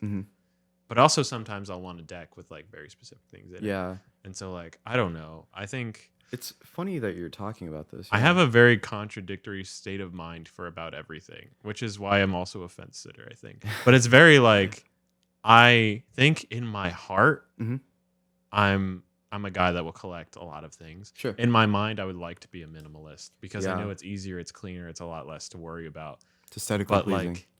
But like, man, do I just like collecting things and putting them on the shelf. I'm a little crow with my shiny. Yeah, it's shiny like you got all the knickknacks. I think one of the things that really impressed me about a lot of the things that we've been talking about since I got here, you do have a story to tell though about just about everything that you keep around. Yeah, it's because I remember little things. Very easily for some reason. I can tell you where I got every single thing on every single one of these shelves. I can tell you a story about every single game on this shelf. Right. All of these pieces. And I think that's admirable. You know what I mean?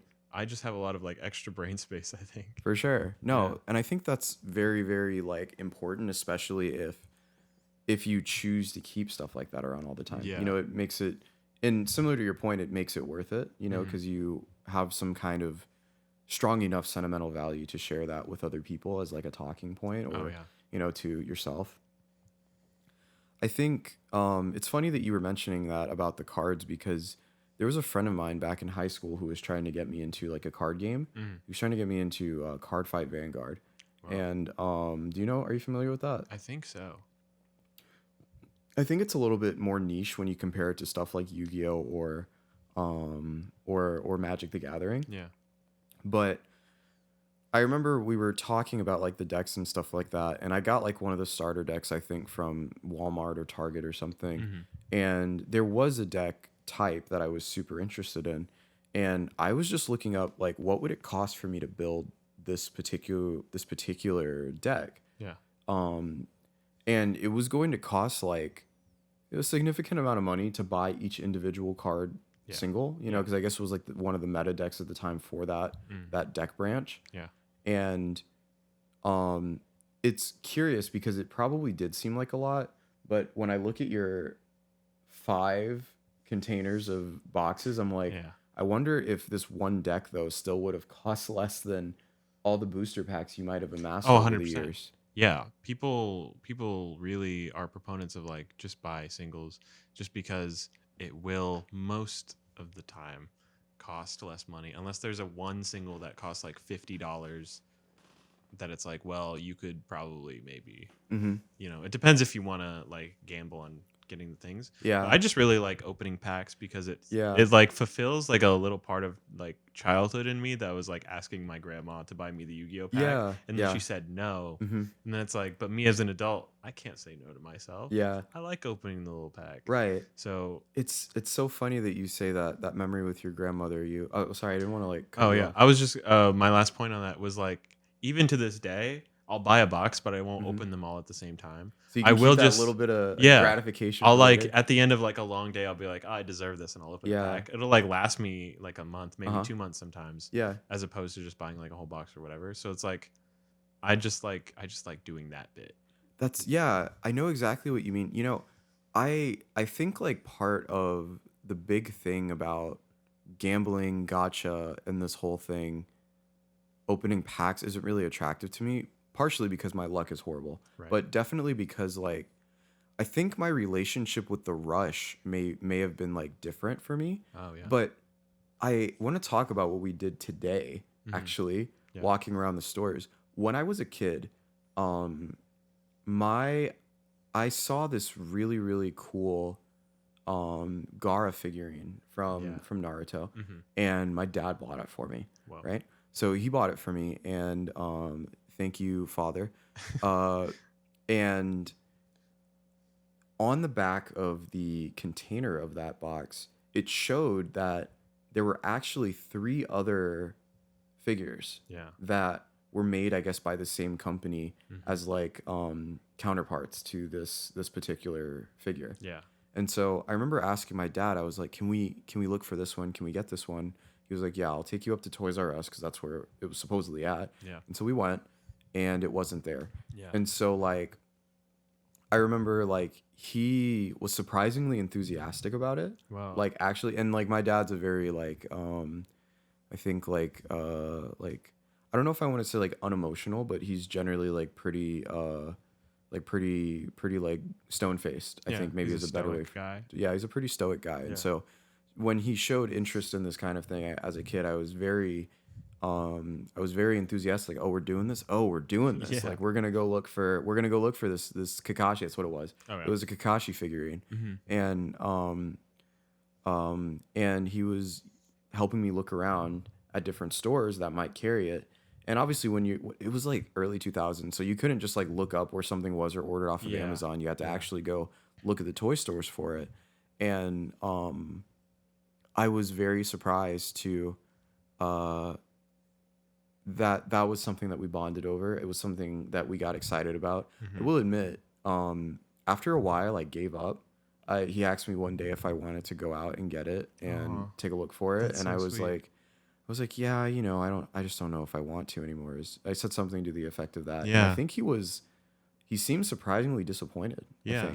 I think like He just wanted to bond with you. I know, yeah, I think like Wow. when I realized that, I was like, oh, I feel kind of bad now that I gave up. Hmm. But getting back to what I had mentioned, what we were doing today, um, so we were looking for a anime figurine Hmm. similar to what we were doing before. Yeah. Big ups to Kuroneko. I'm gonna Yeah. I'm Shout gonna outs name to drop Kuroneko. for everyone. Yeah. We were looking for the Nendroid Kuroneko figurine number 144. That's what we were ideally hoping to find. Hmm.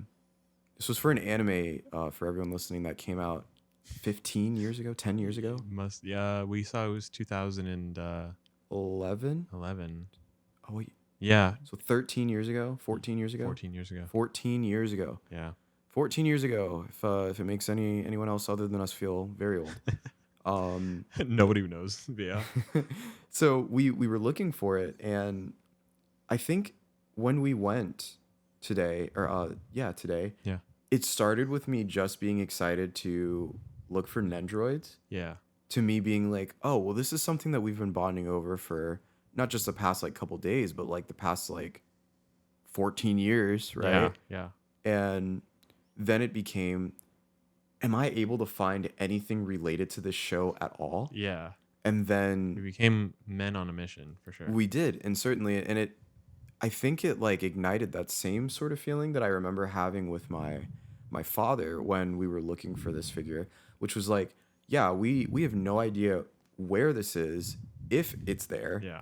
but we're going to look anyway and Yeah. see what we can find. Mm-hmm. And we were pleasantly surprised. Yeah, I will say it also made browsing a lot easier than if we were just going in stores with nothing in mind. Nothing in mind. We would yeah. just be blankly looking at figures for like a little while and then leaving versus like, oh, we got to find this thing. Crazy stuff. Yeah, it made it so much more fun. I agree. I think so. And I'm Yeah. glad that we're both on the same page about Yeah. that, because otherwise I think some people might think it's like weird or like or too focused of a hangout time, but Yeah. but I think we both just like having a task. yeah, I certainly think it helped, but we didn't find number 144, No. but we did find a Kuroneko figurine. Mm-hmm. Yeah. And not only that, but we did find a Nendroid that was, or the same brand as a Nendroid as what was related to the show. Yeah. So it was honestly a really great experience. Oh yeah, it was so much fun. It feels like we've spent a lot of time together, but today, for whatever reason, I feel like I'm gonna remember more. Yeah. Even though it feels like we've done more things, just something about today felt so like. It felt like our whole lives built up to today. Yeah. Which is insane to say. It's hard to say. Yeah. It's very, very difficult to say. I wonder, like, people who. I feel like people who maybe lived even further than us couldn't have experienced the same thing that we share, you know? Yeah. Because, like, if I had a friend who was in, like, England, for example, and Yeah. maybe you could attest to this because I've had a friend in England. Yeah. Yeah. Like, it's a little different because being that we're both American, we share American, like, cultures and ideals and stuff like Yeah. that with the things that we played and the things that we did. Mm-hmm. I mean, like, I don't know anything about, like, a Nando's. I think that's a British thing. That's an English thing. And so... Cheeky Nando's. Yeah. And so we're able to share that. The time difference isn't brutal. I think that's the difference too, versus having a friend who would be like in the UK. Yeah. It's like we spent a lot more time together than somebody who, like, if we had a friend in the UK. Of course. Just because the time difference would have been made it so difficult. Of course. Yeah. And then, like, you know, making something like this happen where we can be in the same space together, like international versus like still a domestic, I think, sort of situation. Yeah. It is actually really funny about time differences too, as like even my parents who are more than twice my age, obviously, right? Sure. It's like they'll be like, oh, what time is it in New York right now? And they'll have to like sit there and think for like such a long time versus me, who it's like, I've had you as my friend forever. And I'm like, it's a 3 hour difference. I know it it's 3 hours. Yeah. Because it's like, I know because we've always had that conversation. Yeah. It's so funny that that's like what taught me about time differences. I don't think I knew about that before we talked. I didn't know that was like a thing. Yeah, the time difference. Yeah. Yeah. I remember it was like New Year's Day, and then you had said like Happy New Year, but it was like 9 p.m. Oh, it was like 9 p.m. And I was like, what do you mean? Like, we got 3 hours, and you were like, Yeah. no, it's 12 right now. And I was like, that's a thing? Like, Yeah. That's weird. Well, Yeah. would that have been over Little Big Planet? It might have been over Little Big Planet or Message, yeah. Oh, wow.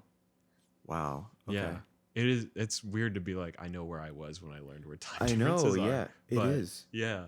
It's kind of crazy. I didn't know that was a thing. Yeah, no, I think to that point, like, even being out here, like, for the past couple of days has been very interesting for me because in where I'm from, at 7:30 in the morning, I want to say, because typically I will be at my desk at work around 7:30. It would still be like a little dark outside, actually. Yeah. Like the sun certainly wouldn't be out, but I would like wake up while I've been here to the sun up, like at like 6 something, and I was like, this is super weird, especially considering like we're approaching daylight savings time if it hasn't already passed. I think it's about to in like a couple weeks. Yeah, and to me that's insane because like it just makes me feel like even though we have a system for it, it's not like foolproof in the sense that like your experience with lifetime light, all that stuff isn't the same as what it is for me. Yeah, you know what I mean? That is weird to think about. It's extremely weird to think about, and like the time difference thing, like too, with me being like mega jet lagged after coming out here, and like I was like, yeah, it's like super late right now. Today might be the first night where it's not terrible for me. It actually feels about like 10 p.m. for me right now. Yeah, which It, I was gonna say it's because it feels like sunset right now, Yeah, but yeah. Maybe that's for the helping us viewers, out. it's I don't know. sunset at 10 p.m. Sunset at 10 p.m. Get a The forever sunset big of California. big time thing on the screen. Yeah, I don't know. Put the time on the TV. It's 10 p.m. Can I just say this guy's like very successful at playing Little Big Planet? He's trying to ace the levels. He's been dying on this one a little bit. You took note. It's been my my Subway Surfers. I've just been watching it every time. I'm listening perfectly, but sometimes I get a little memory of like, oh, I remember playing this one with my brothers. I think this might have been one of the first levels I ever played. Yeah, this has been the like the sorry, I definitely I I was remember just doing that. waiting for this guy to die, but Yeah.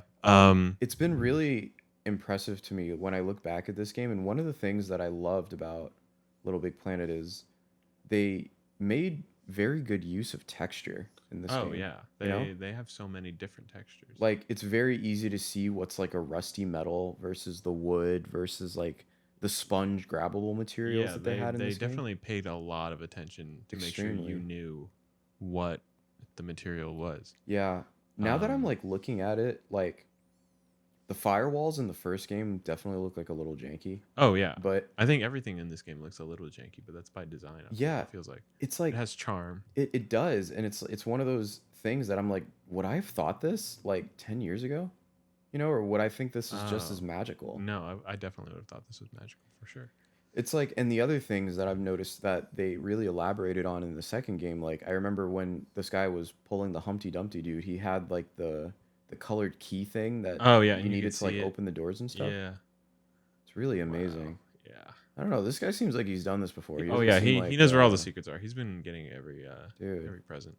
But so he knows he needs 3. See, that's crazy. I think a big theme of our time together, has definitely been like memory lane and like seeing all these things. Yeah, and it's even a theme of the channel is like all of the videos I've ever made. The reason why I got into video in the first place was so I could capture memories and like remember them. Yeah. And so that's why we're here recording this today, because I know that you might also, I don't know if you also do this, but like you'll probably be looking, or you as in me, you'll be looking back on this in like 5 years and like think about this week or this weekend. I don't know if you would do that too, but like I'm hoping I look back on it and I don't have anything to say about me being bald in 5 years. Oh yeah, that would like, be tough. I'm like, I hope my hair doesn't fall out. Yeah. Or has fallen out or is going to fall out. It definitely, it is crazy. It started as me wanting to have more like photos of myself or just a video of myself, because I don't think I have. I have maybe 2. You saw one of them earlier this week. Yeah. And it was just like, wow, I looked so different back then. I wish I had more photos of myself from that time. Yeah. And so like I've wanted to capture not only what I look like, but also like the things that I've been going through or like what I've been whatevering. Both on here and then on my Instagram and stuff like that. Memories and like nostalgia, I guess. Yeah. By extension, are so important to me. I don't know why, but like we have just been sharing memories nonstop, and it has been so fun because it's like with friends from like recent years or whatever. You can't do that, right? You can't be like, remember this time 15 years ago, like I could with you. Yeah. And it's so interesting that it's like, even the show that we've been watching or whatever, it's like I remember where I was when I was like watching. Of course, It's like I can't bring that up. You were like in your bed on your iPod Touch or something. I was in my bed on my iPod Touch listening to the opening theme. And it's like, or like I remember I was on my brother's carpet when I was who knows how old playing this level with him. And it's like I know you will share that experience, and it's so like easy to talk to you, I guess, because of that. Yeah, I truly feel lucky, I think, in that sort of way, like to have someone like you in my life for that reason, because it's even in a different sort of way, a lot of people just grow apart. You know? I think I mentioned I have another friend who lives out in New Jersey, who I met roughly around the same time as you, a little bit later, but me and her did not keep in, I think, as much contact, and I think that's unfortunate because like I think like the experience that we could have shared would be similar, but because of that, it really makes me cherish what I've been able to have with you a bit better. Yeah. Because there are people who, like, I've met when I was like in elementary school whom I don't speak to anymore. Yeah. You know, I would say most, if not all of them, actually. Yeah. I don't speak to as of this moment. And so, like, I certainly appreciate that I've been able to maintain this, like, despite the odds. You know, I really think that's what it is. Like, despite the odds of you being 3 hours in a 3 hour, like, in the past for me, as well as like you being in a completely different state, with you being like somewhere completely different, like, all of that, even in mind, we've been able to keep something very precious, I think, for our friendship. Yeah. It's because I think we meant so much to each other this whole time, which is funny. I think so. In thinking of that point, I was like, I don't remember like the shift Mm-hmm. in what made us so important to each other, Mm-hmm. right? Because I know it's like you were always fun to play with, but I was always wondering, or not always wondering, I'm wondering right Always now. wondering. I was always wondering when you became so cool. Yeah. No, it's like I don't know when was it just because we played so much. Was there just a day where it was like after you were gone for a month that I realized like, oh, it's so fun to play with you again? Yeah. Like, I don't know what the shift was. I think it's tough to pinpoint, especially when we're talking about what it's like as kids. You know what I mean? Yeah. Like, because like, what's the difference between me and those other people? How did we stay in contact versus somebody else? You know, I think I don't know if I can necessarily speak to what it could have been for you, but I do know for me, like, what made a huge difference was when it became down to like being a kid and like stranger danger in the internet. Yeah. It's tough, I think, to feel out when it's okay to really lean into something that you have with someone. You know what I mean? And I think for me, like, what always reassured me about our friendship is there was a fair amount of reciprocation, I think, and there was like always a point where I felt like you met me where I was at and I tried to meet you where you were at, and I think that type of fairness and reciprocation was what led me to wanting to continue putting in, I think, that effort in a relationship. Yeah. And it's funny, like, saying that because that is a problem that many adults have, I would say.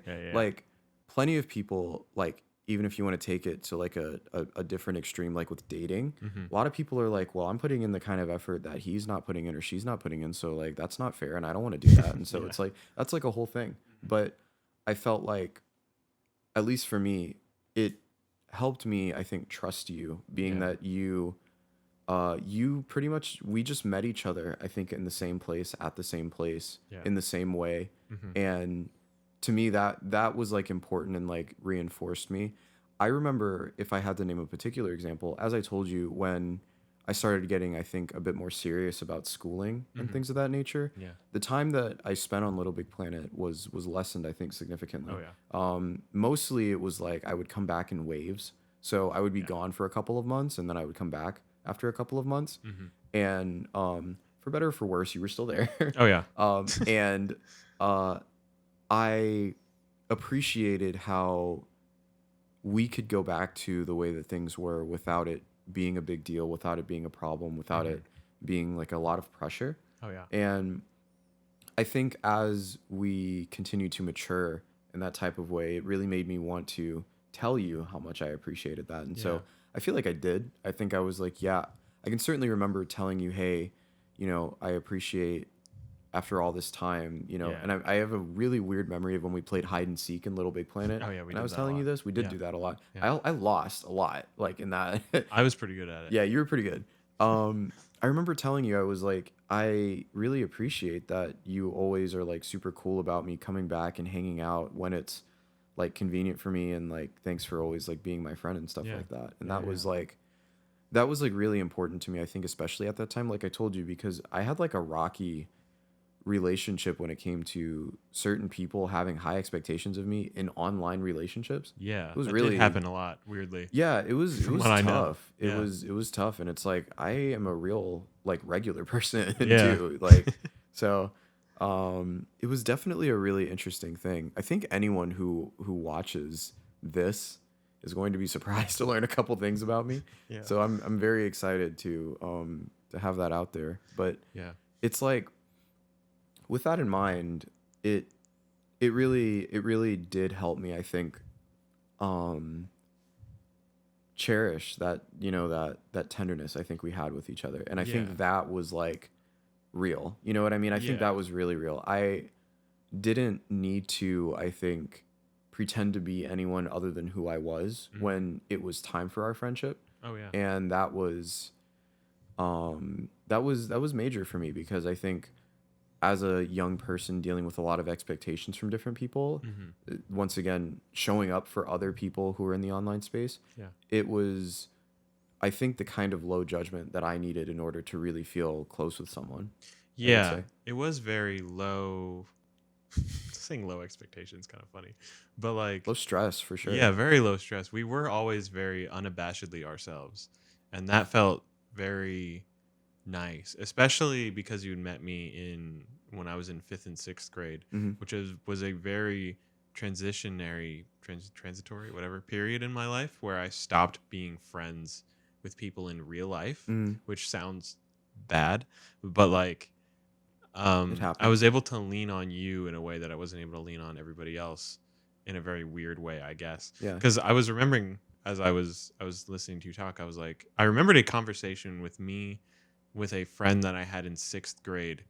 Because I had told you, because we drove by my middle school in 6th grade, that like it was very outside of town. Yeah. And nobody from my elementary school except 2 guys went there. Yeah. And so I basically had a hard and those 2 guys I was not friends with in elementary Sure. school. Yeah. And so it was a very hard reset on like my social life, and it led to me being very antisocial for a long time. But I remember telling the one friend that I had in 6th grade, I was like, this guy Justin, he's online. I don't know if you. I just I don't know if you want. He's online. He's online, and like we talk, and he's basically like my best friend. I remember saying that to him, and I was like, I guess we were very close in that first year, enough for me to say that. Yeah, which is very funny. But like, you've consistently been up there for me. I'm sure I've said that to people before. Oh yeah, yeah. It's really funny because like there's always the goat conversation of friends. Yeah. And it's like I've always had to be like, I don't have a best friend, I have best friends, plural, because you've always been in the conversation, even though whoever I'm talking to has never met you, or like knows you exist. I'm like, that's really funny. I wonder like what it must be like for other people to hear that. Yeah. Because I mean, I have brought that up to people, but I don't know. Like, would they be like, have they seemed like weirded out? No, about everyone's it? always super like, they understand. Everyone, I think, in this day and age has had an online friend. Yeah, probably. Maybe not as close or like as long as we have been, but like, because I think we're on the like probably the first generation of people who could have met somebody online in this situation. Yeah, and like definitely, I think it's a really unique experience for sure. Yeah, but like I've always had to be like, oh, you're one of my best friends. I also have this guy. So it's like there's always been like 2 or 3 people I've had to be like, these are my best friends, despite like having, I don't know, like really close relationships or whatever. But you're always there in the back of my mind. I'm like, yeah, but like, are they as good as you? Most of the time, no. But you heard her. You. Oh my God. You heard it here first, folks. Yeah, you heard it here first. Now that we've met in person, then it's like, well, some people cannot. You know, it was only now that you had said that, like the nature of the grades, that I actually realized something.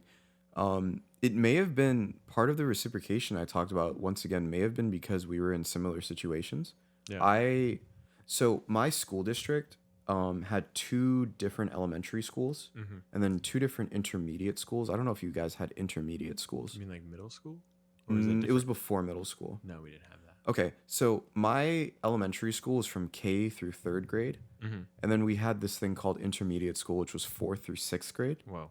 And so, and then everyone comes back together in one middle school, and then you guys go all together to the one high school. Wow. So about that, so as you know, you and I met in the 4th, when I was, I believe, in the summer of the 4th grade. You were in the 5th grade. I was in the summer going to 6th grade, I guess. Okay, yeah, I forget like the time difference sometimes between our ages. When I went to the 6th grade, I actually separated from the original intermediate school that I went to. Yeah. I stayed in the same elementary school up to fourth and fifth grade in the intermediate school, and then I swapped over to the other one. So right before middle school, I was with a bunch of kids that I didn't know before as like a preteen going through puberty, and I didn't know anybody. And so I definitely think that was a very difficult position for me because it like on one hand it was like I was dealing with the lack of friends that I had, Yeah. and that was like distressing for me.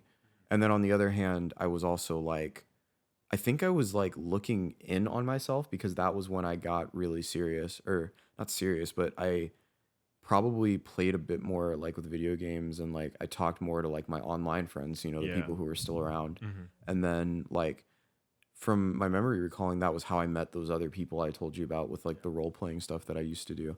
And it was really interesting that you had brought that up because I probably leaned into those like social networks that I had with you guys more than I did my real life at the time, because I had lost, I think, so much as far as like my like social network was at the time. I was basically like starting over, Yeah. which was like hard because I guess I hit puberty like Oh pretty yeah. early, Yeah. but like in a weird way where I like the think only thing that so. like completed was my voice. Yeah. So I was like I remember notably being made fun of for having like the deepest voice in I the can't class. imagine like a Isn't that sixth weird? grader with your voice right now. Yeah. No, yeah, it was probably just like this, and I That's was in the sixth, crazy. right? Crazy. So like I was being made fun of for that, and when and I was like, in hindsight, I'm like, isn't it like kind of cool though? Like I don't understand how I got made fun of Yeah. for something that's cool. You know what I Yeah. mean?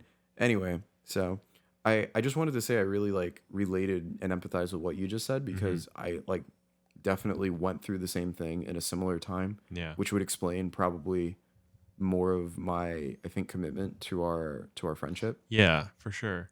And like I was thinking about this too, kind of off topic, but like we also bonded a lot over like sharing interests and stuff, Hmm. because I was just realizing like all of the music that we were listening to in the car and stuff was stuff Oh, that you all of got it, me yeah. into, or like some of the games that we played. I'm pretty sure you had like had a hand in like telling me that, or the anime that we've been watching today was Yeah. one that you showed me, and it Yeah. was just very like, wow, this is like you got me into a lot of Yeah. stuff. Really got the puppet strings on you, huh? Yeah, weirdly enough. I don't know. Have I'm I just in got you into sympathy. anything? I think so. I think you really got me into Final Fantasy VI. Whoa. I probably haven't actually said much about that, Yeah. but like my brother had he had a friend who modded my PSP, Mm-hmm. and he put like a Final Fantasy VI emulator on it. Whoa. Yeah. And it was very shortly, I think, after you told me how much you liked it, Yeah. that I like seriously started playing it. Mm-hmm. And I remember like I still remember the part where you suplex the train. That was like Yeah. one of my favorite parts. so sick. And then I was kind of blown away when they got to the actual theater section and how Yeah. involved of a scene that was That is so beautiful in the game. Yeah. And I was like, yeah, I probably, because I was kind of like the type of person to upturn my nose at the time for like older video games. Oh yeah. So like I don't think this was probably before I played 4. I Mhm. worked my way backwards. Yeah. So I didn't play 4, I didn't play 5, so I didn't have any appreciation for it. I mostly played Dissidia on my PSP, as Oh you yeah. know. Yeah. So when you kind of put me on to Final Fantasy VI, I was like, okay, well, I'll give this older game a try. I really Mhm. wasn't into anything even older than 10. I want to say Yeah. the art style, the Mhm. blocky art style of 7, and the weird like way that Squall looked in 8 was Yeah. it wasn't doing anything for me. I'm Yeah. not gonna lie to you, especially when coming Yeah. off of like Kingdom Hearts and 10. So Yeah. you Kingdom got Hearts me and you 10 got is me hard to into beat for sure though. yeah, you definitely got me into Final Fantasy VI for sure. That was Yeah. like Okay. a very enjoyable experience. I remember thinking it was so different too, like with the way that it starts off with the like the Magitech armors walking. Yeah. I was like, this is so different, compared Yeah. to like the traditional use of magic and stuff. Mm-hmm. I don't think very many other games, from a kid's brain perspective, used magic, I think, in the same way that they did Yeah. in that intro cutscene in 6, Yeah. for sure. That's so interesting. Yeah, Wow. that type of I thing. didn't even know I did that. I don't think we ever talked about it as a game It's ever. probably something I just kind of never mentioned, but it's absolutely true. Like Wow. I played it. I actually remember sitting in my bed, core memory, Mhm. sitting in my bed watching Toonami in the dark, Yeah. playing that first intro cutscene with the snow, That's so with cool. the Magitech armors Yeah. walking. Mhm. Yeah, I that remember where I was was too. I was in my dad's van after buying the game. yeah. He was on a job, and I was with him because I was like, if I go, do I get to get a video game? And he said, yeah. So we went and we got Final Fantasy VI, and I was playing it in his All car. kinds of transactions. Yeah, and it was just kind of funny to think about stuff. We've had a lot of like, I remember where I was when this weekend too. Yeah, I appreciate that. I think Yeah. it certainly is lending to these conversations being a bit more colorful. Oh I yeah, would say colorful. for sure. Yeah, Colorful, absolutely. How do those colors look in your mind? Yeah, In a your little combs? washed out, a little washed out, little washed out. The reds aren't quite there. Yeah. Yeah. Um, Wow. yeah, I think if there's anything else, I wanted to say, and maybe you could kind of feel that this was going. I know we've been repeating that line from the if any of you guys have seen the airport or the airplane There's got to be like no boarding way video. anybody has seen that video. Dude, it has millions of views. I'm sure. Okay, someone Maybe. please comment if you've seen the video. Please. Comment down below if you got this far and If you've seen. you've seen the airport boarding order video, that video is awesome. Mhm. The line from it, chasing perfection, we will always come up short. What was it? What was the next part? We will always come up short, but we will always try. Something of the sort. We will always try, getting closer each time, but never achieving. Something of the sort. Yeah. I really feel like it's been both a bittersweet, I think, kind of feeling and both a comforting feeling. I think part of the reason why I've been latching onto that little saying, about in pursuit of perfection, we will always come up short.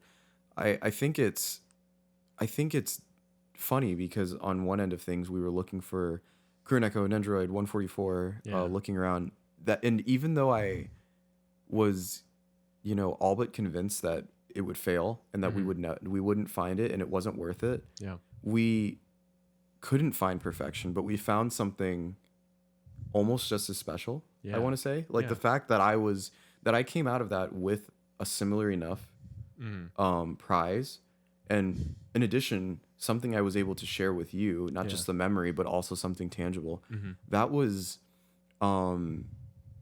comforting. I think I want to say. I think I found it very comforting because as someone, I think with my background and the things that I've tried to do and the things that I'm still trying to do, like I want to be perfect at everything. I want to be good at the things I want to be good at, and I want things to work out for me in quite the way I would like them to.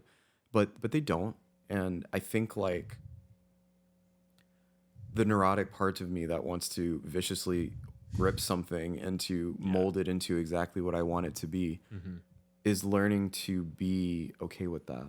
And I feel like I attest that to you, and I attest that to the experiences that we've shared together over the past couple of days, as well as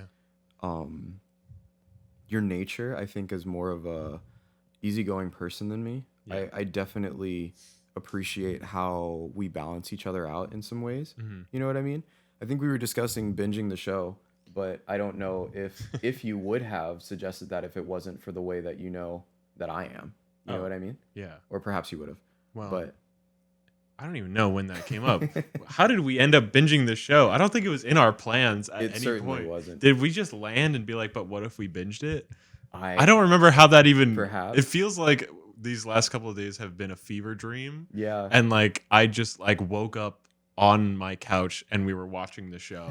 I don't know how we came to the conclusion that we would watch it or when, but I know that we are. We are. Anyway, to the point, of not achieving perfection. It has been a theme of the weekend, but it has been like almost a theme of our whole lives. Yeah. In that, I would say so. We both have this very, very strong drive to be perfect. And although I feel like saying closer to perfection is crazy, but like I feel like you have more specific drive to achieve that perfection, although you may never hit it, but you get a lot closer than I do, in that I will want to strive for that perfection, but as soon as I hit a point where I feel good enough, I do sort of put my foot off the gas, and I admire that so deeply. Yeah, I do feel like, okay, I've achieved not perfection, but a point that I like. A point that walking on the ceiling. Yeah, happens once a night here all of a sudden. I hit a point where I like where I'm at, and I see it's mostly after I see progress, or like I see like a very visual marker that says I am better than I was before. Yeah. And I am good enough to be considered competent at this thing by somebody else. Yeah. Usually that I'll be like, maybe I don't obsess over this thing. I like that. It's never a conscious thought, but it's definitely something that happens. And usually I've shamed myself for this. So it's crazy that you're like praising me a little bit for it, because usually I'm like, I'm so good at a lot of things, but like I never get past a threshold of anything. It always feels like I'm never good enough at anything. I feel like making videos and things like that is the only thing that I've like focused enough in on, because my like goal is to make money off of it. But even then, it's like I feel like I've hit a benchmark, and I'm very I like flatline with hobbies. Sure. Like I'll get to a point, and then I'll be like, I can't get past. Yeah, like a plateau of some sort, or like a glass ceiling or something. I always hit some sort of ceiling, and then it feels like I'll never get better. Even though like you will see, if you watch like videos on the channel, you'll see how bad I used to be. Versus like the newer videos that look really good. Yeah. And I never feel that like change. But like luckily with something like this over the years, you could see it. Yeah. Yeah. So I don't know if that is like a real thing that happens, or if it's just something in my brain where I feel like I'm not improving, so I'm stagnant. No, that's definitely real. I think like if there's anything I could attest that to, I like being a violinist is something, as you know, I've done for a long time. I thought I just like sucked like all the time for like forever, you know, like forever. Right. And it wasn't true. I mean, like I was the first chair and whatever. I was the president or whatever. And yeah, I was just the best, whatever. So no, I mean like, but it was just the best person ever. It was one of those things like, you know, on a day-to-day basis, you just don't see it, right? Like you go, like I went to my lessons all the time, and I always had something to work on, you know? And when you always have something to work on, it just feels like you just suck all the time. Yeah. You know what I mean? Like, or if you're always fixing something, I don't know, like with your editing footage or trying to get your shots just right, I'd imagine, it just feels like you suck all the time. And then like it sometimes takes like the retrospect.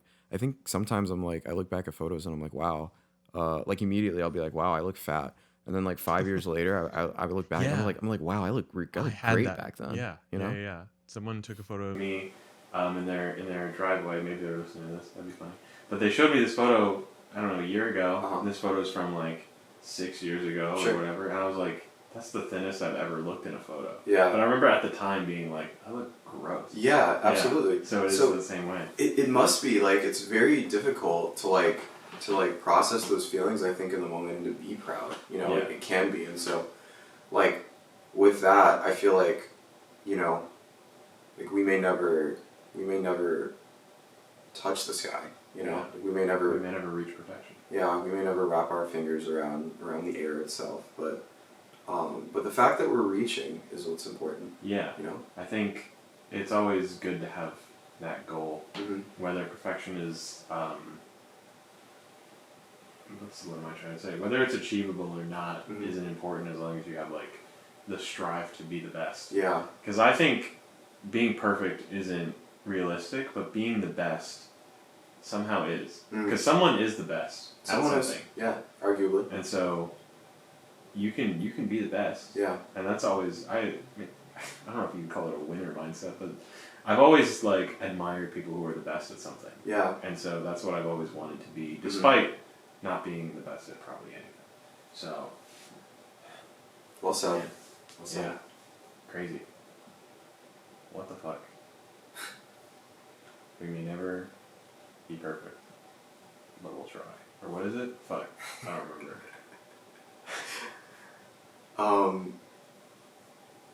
We may never achieve perfection, but something of the sort. How did we get here? What point were you trying to say? We're certainly imperfect by misremembering this quote as many times as well. Yeah, what were you trying to say by saying that? What was the intent?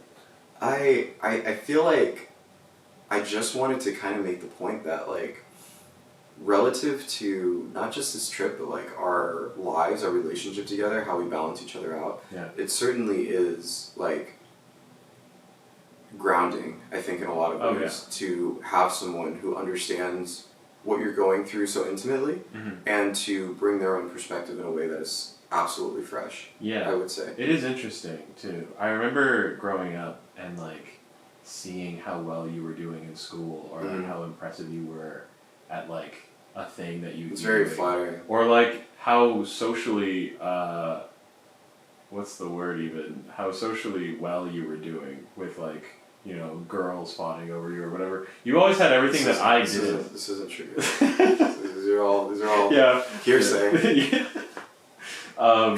And it was just always so like, I have this really cool friend that is doing all these cool things that are so good at all this stuff. I wanted to be good at things to show you that I was good at things. And I don't know if that ever shined through. Yeah. But no, I mean, I don't give you enough credit, because I'm realizing, like, now that we've talked about this, I probably didn't give you your flowers as much as you deserve. I think you did though too.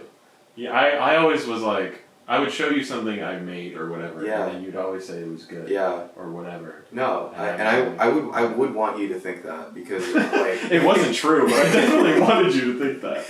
I'm very impressed with the things that you did with, like, even, you know, like, you just recently showed me the project you put together with the 48 hours film that you did, and like, to me that was like, seeing that in person with you on your couch was like beautiful for me, because that was a culmination of everything that we've talked about over the years, your growing interest in it, that really became something that was uniquely and preciously yours. Yeah. That deeply impressed me. I know nothing about the art of videography or filmography and things of that nature. Seeing the culmination of your work in the 48-hour film that you put together, to me, was really the culmination of everything that you told me about over the past, like, I don't know, 5 years of knowing you, and how your love for videography and filmography had grown to being what it is, you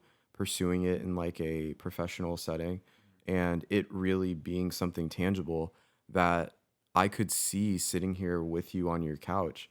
To me, was like the biggest arc from me knowing you as like a kid who didn't really talk about these things, to being like the adult that you are, working on these things, doing them as like part of your job, part of your interest. And that to me was like, it was everything. It really was like one of the most impressive things I think I had ever seen. Truly. Yeah. I know that I would definitely feel that way if I knew that you like published a book, and like, thank you. And like, if I had that book in my hands. And can we like mention that you've published like a couple of poetry books? I have 2 full poetry books. Yeah. And then one like shameless book plug, explaining buy poetry books. Yeah, I don't remember if I made a video on that. I know I wanted to, and then I just didn't. Let's get that one out there. That's it might have been mentioned. That is worth the price for sure. Yeah. I think it's like $10 on Amazon. Go buy it. $10 on Amazon. Poetry books.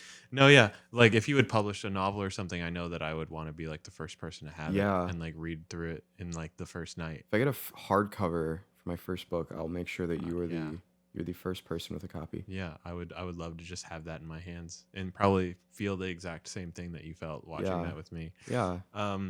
Bringing it all full circle too. I think I remember seeing this like the last time that we had hung out on Little Big Planet for like the first time in forever. I don't remember when that was when we did that.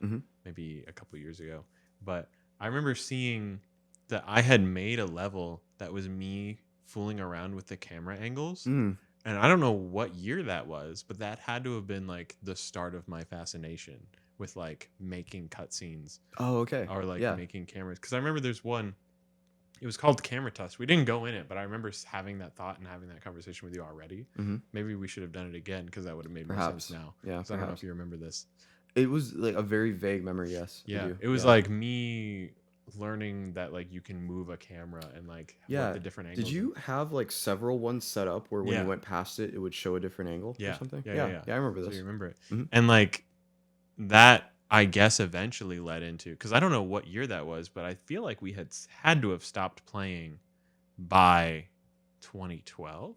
Most likely, So it I was would say. before high school, Oh maybe. yeah. I mean, if it was, yeah, like, because I think I was officially off Little Big Planet for sure. Yeah, by high school, I would say. Yeah, so Probably, it yeah, had to by have high been school. around then.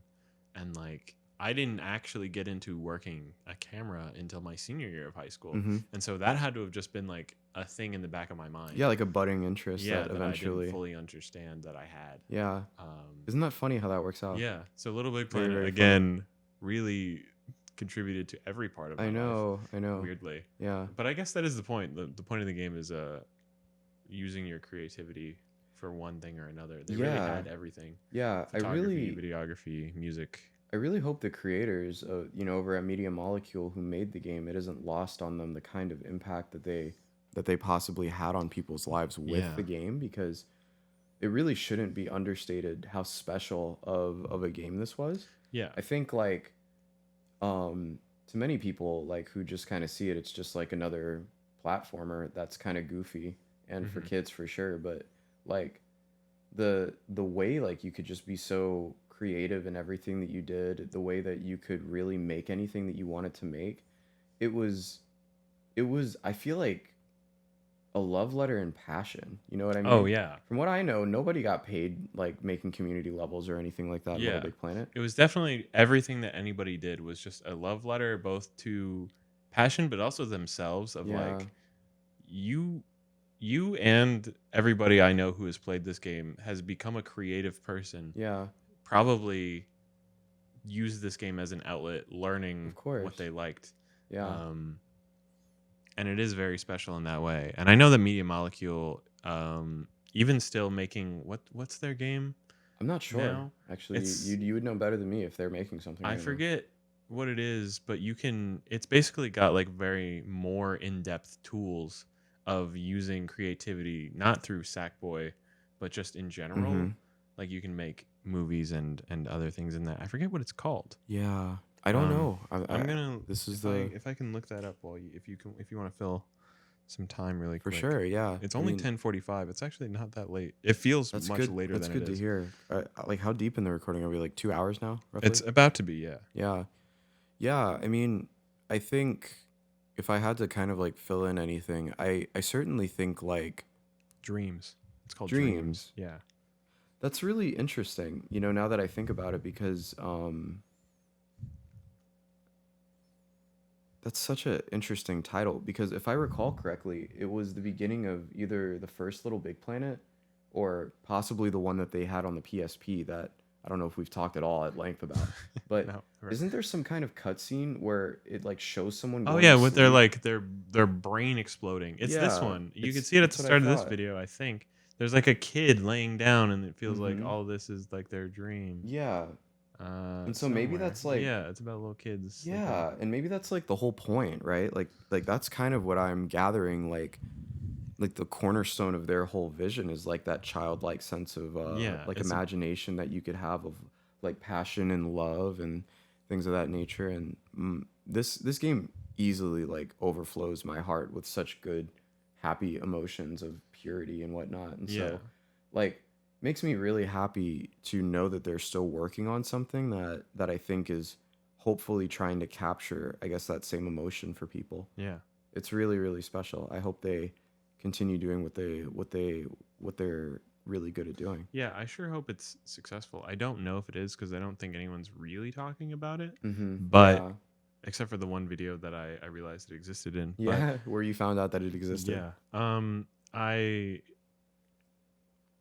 I don't know. It definitely just helped spark and like support a young boy's creative mind. Of course. And Yeah. like I say young boy as in me. It helped women. I'm sure it helped many women. But um I feel like it just kind of like gave you the outlet that nothing else could, Yeah. right? Like you Absolutely. can draw, but if you couldn't draw well, it felt like you couldn't like express your vision on a Yeah. certain or in a certain way. Weirdly enough, like that is a funny thing I feel like I've been like experiencing lately, Hmm. which is really weird in a roundabout sort of way. Yeah. Like I think explained that I've been searching through other mediums as far as like talking about like how can I put my writing forth. Hmm. And visual novels have come up.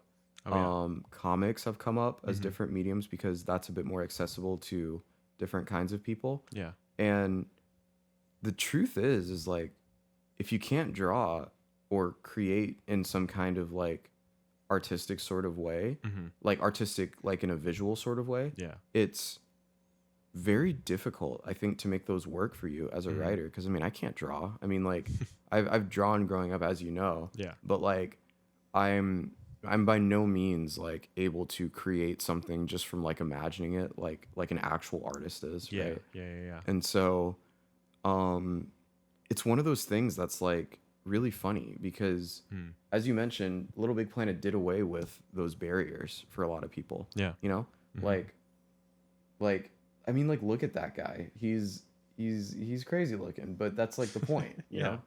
Yeah. Yeah. Like you were, as long as you had the mechanics of the game in mind, you can kind of make whatever you wanted, or done what I did, or I don't know if you also did, but like if I had an idea for a story, and maybe like if I had a notebook or something and I wrote this down in real life, I would have either lost the notebook or like not known like what it said because my writing is pretty bad in real life.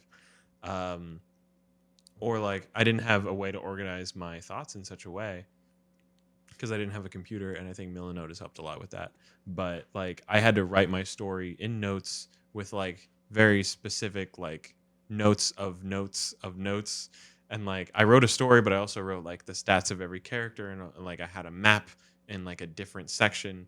Whereas I wouldn't be able to do that in a notebook because I don't know why a physical thing like that was never easy for me to just like hold on to. And so it helped me be creative in that way because it helped organize my thoughts in a way that I couldn't do it in any other medium. Mm-hmm.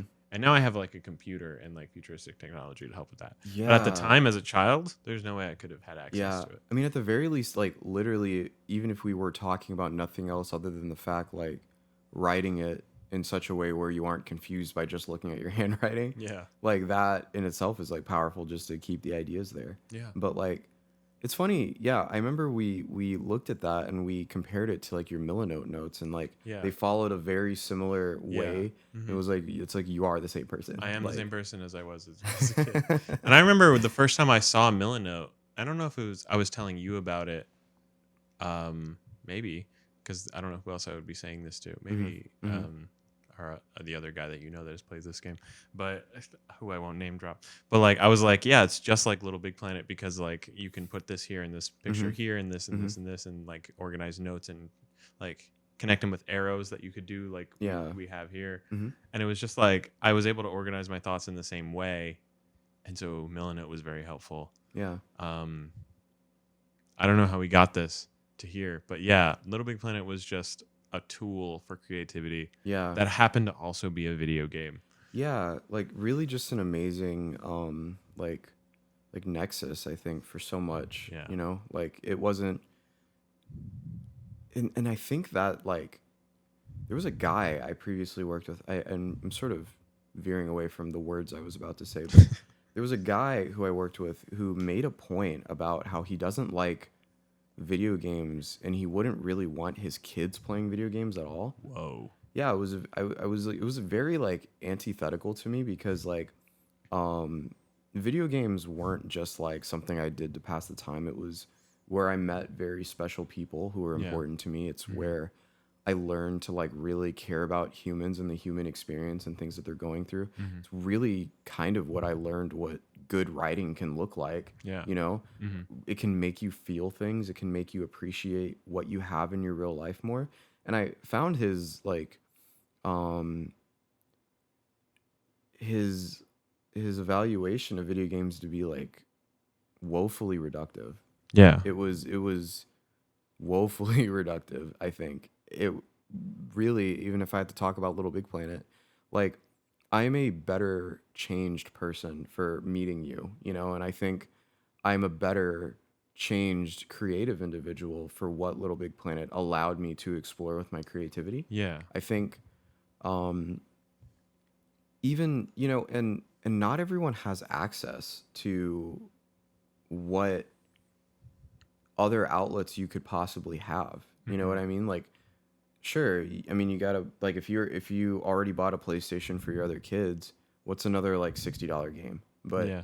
But if you need to get your kids into like a fucking program, like it's gonna cost like hundreds of dollars sometimes for like a after school program, enrichment stuff, like year to year to Yeah. year, and that's not. And then like not even monetary cost, but then it's like it takes time to like take them to Of practices course, or like yeah. whatever events that they may have to do that. Where Especially out here, hour and a half if you got to take them to somewhere that's highly populated. yeah, versus like you buy your kid the PlayStation and Little Yeah. Big Planet at the time, Yeah. and then it's like we had that whole creative outlet. We definitely spent over a couple thousand hours on this game.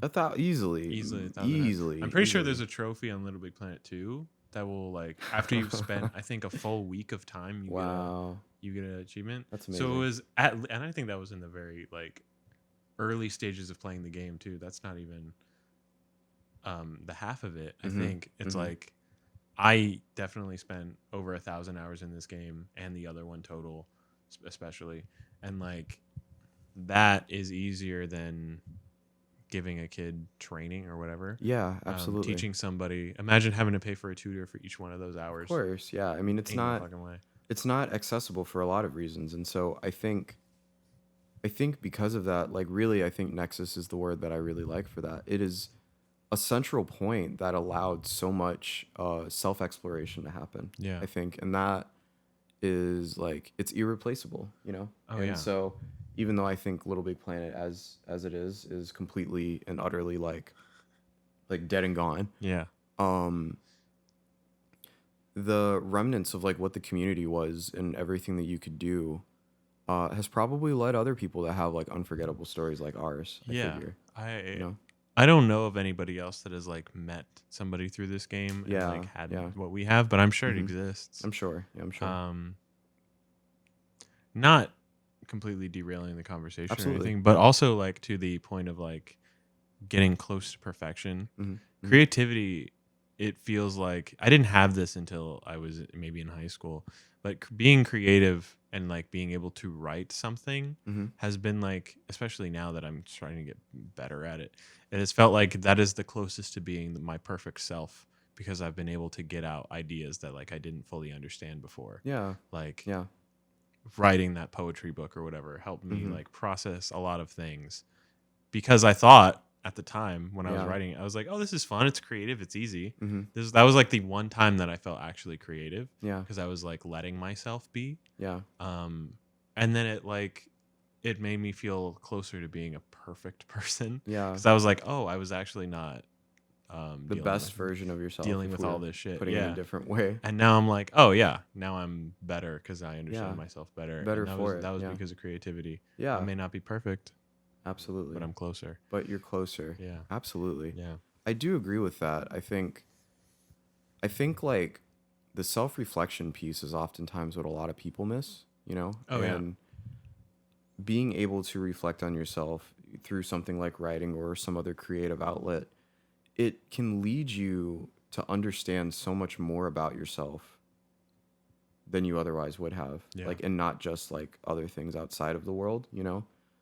And I think like that piece is hard. It's hard for a lot of people to take the time to do, especially like nowadays where everyone's moving so fast from thing to thing to thing.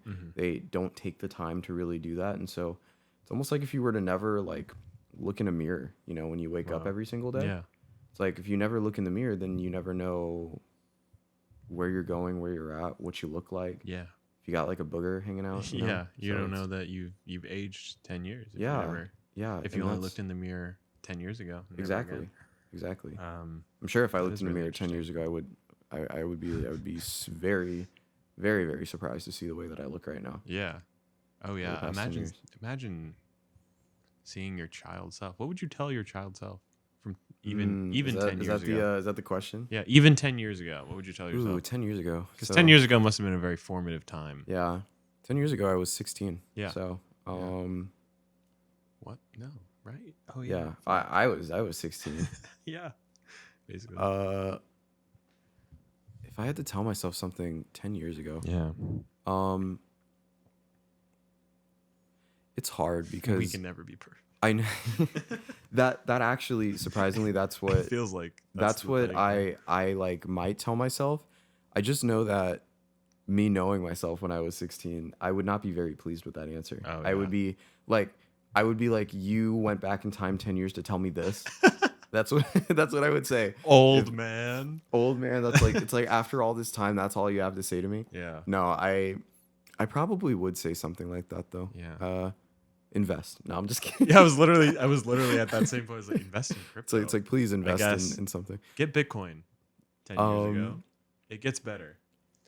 I think I do gotta settle on that answer because I think Yeah. part of my mentality when I was 16, as I mentioned, I graduated, in the top 3 students of my class. And so when I went to a pretty challenging university and I was making pivots in my life about what exactly it was that I wanted to do, Yeah. it messed me up pretty bad. And I think I think if I had some time to prepare myself for what that was really going to be like to not be so certain of myself all the time, Yeah. I think I could have not spent so much time, licking my wounds, so to speak. I think once again, like I wasn't perfect at 16, obviously, but I think I felt like I was there. I was close, and that brought peace because I thought there was nothing else, only to realize that I hadn't even scratched the surface. And compared to other people, I was like, whatever. So really, like, we may never achieve perfection, uh, but we should always try for sure. Yeah. I think that truly is probably what I would have to tell myself Yeah. because I would need to really internalize that in order for me to endure what was like the coming storm after my victory lap, I guess Oh is a good yeah. way to put it. Wow. That is pretty powerful. Man, I don't know what I would tell myself. I feel like I definitely wouldn't listen to anything I would say right now. You wouldn't listen to a single thing that adult you would say at Yeah, this I time. guess not. I would just say I want to say it's like I would say it's okay to be different. Yeah. Like it's not that I thought it was weird. Mm-hmm.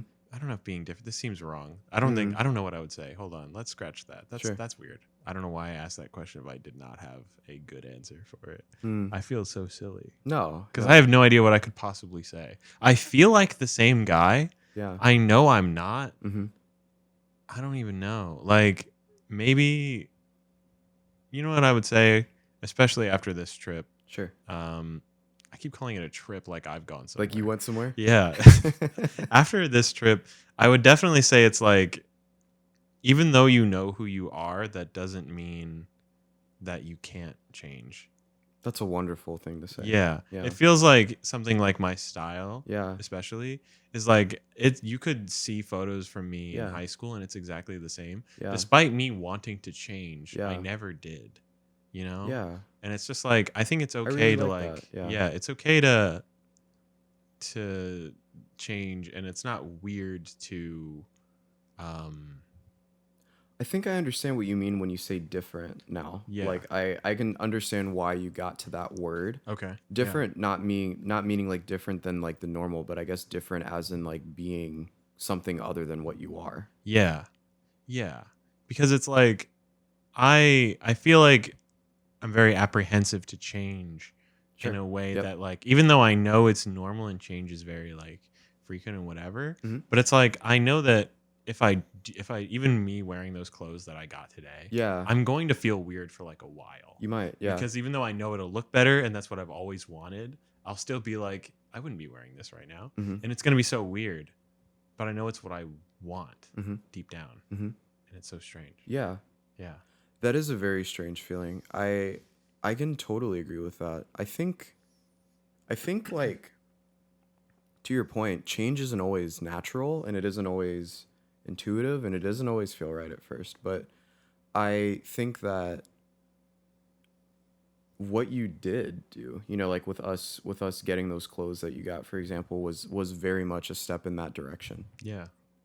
of taking the steps of doing something you otherwise might not do, you know, because I mean, we threw out a couple of pieces that you Yeah. had that just hadn't been doing anything for you, you know, Yeah. and that was a big step because I know some of the conversation that we had surrounding the ones that were there was like, well, yeah, I mean, I've had it for this long, and like I would put it on if you did something else, um, but now we're in a situation where that's not the answer that we're looking for the clothes that you're trying to wear, right? So I think that's good advice, Yeah. personally. I think it's nice.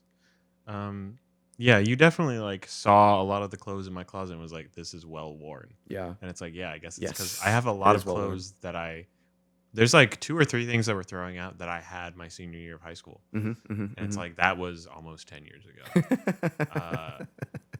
And that is crazy. Admittedly, yeah, I do still have a couple pieces that I have had since high school, which I'm just surprised that they still fit, Yeah. really. Yeah. But I do know what you mean. Yeah, it can be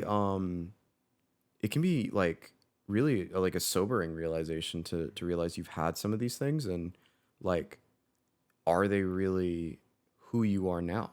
Yeah. You know what I mean? Yeah. Yeah. Um, I think a lot of it is also like, I needed you to be here Yeah. because I know we've talked about this We have for talked like a about this. long Yeah. time. We've been like, oh, I kind of want to get into like fashion a little bit. Mm-hmm. And it's like, we've been talking about this for years. Yeah. And I would say so. we can only do so much about being like, watch this YouTube video and like see what you like. True. Yeah. And then it's True. like, you being here and like making me do it Yeah. is like so helpful.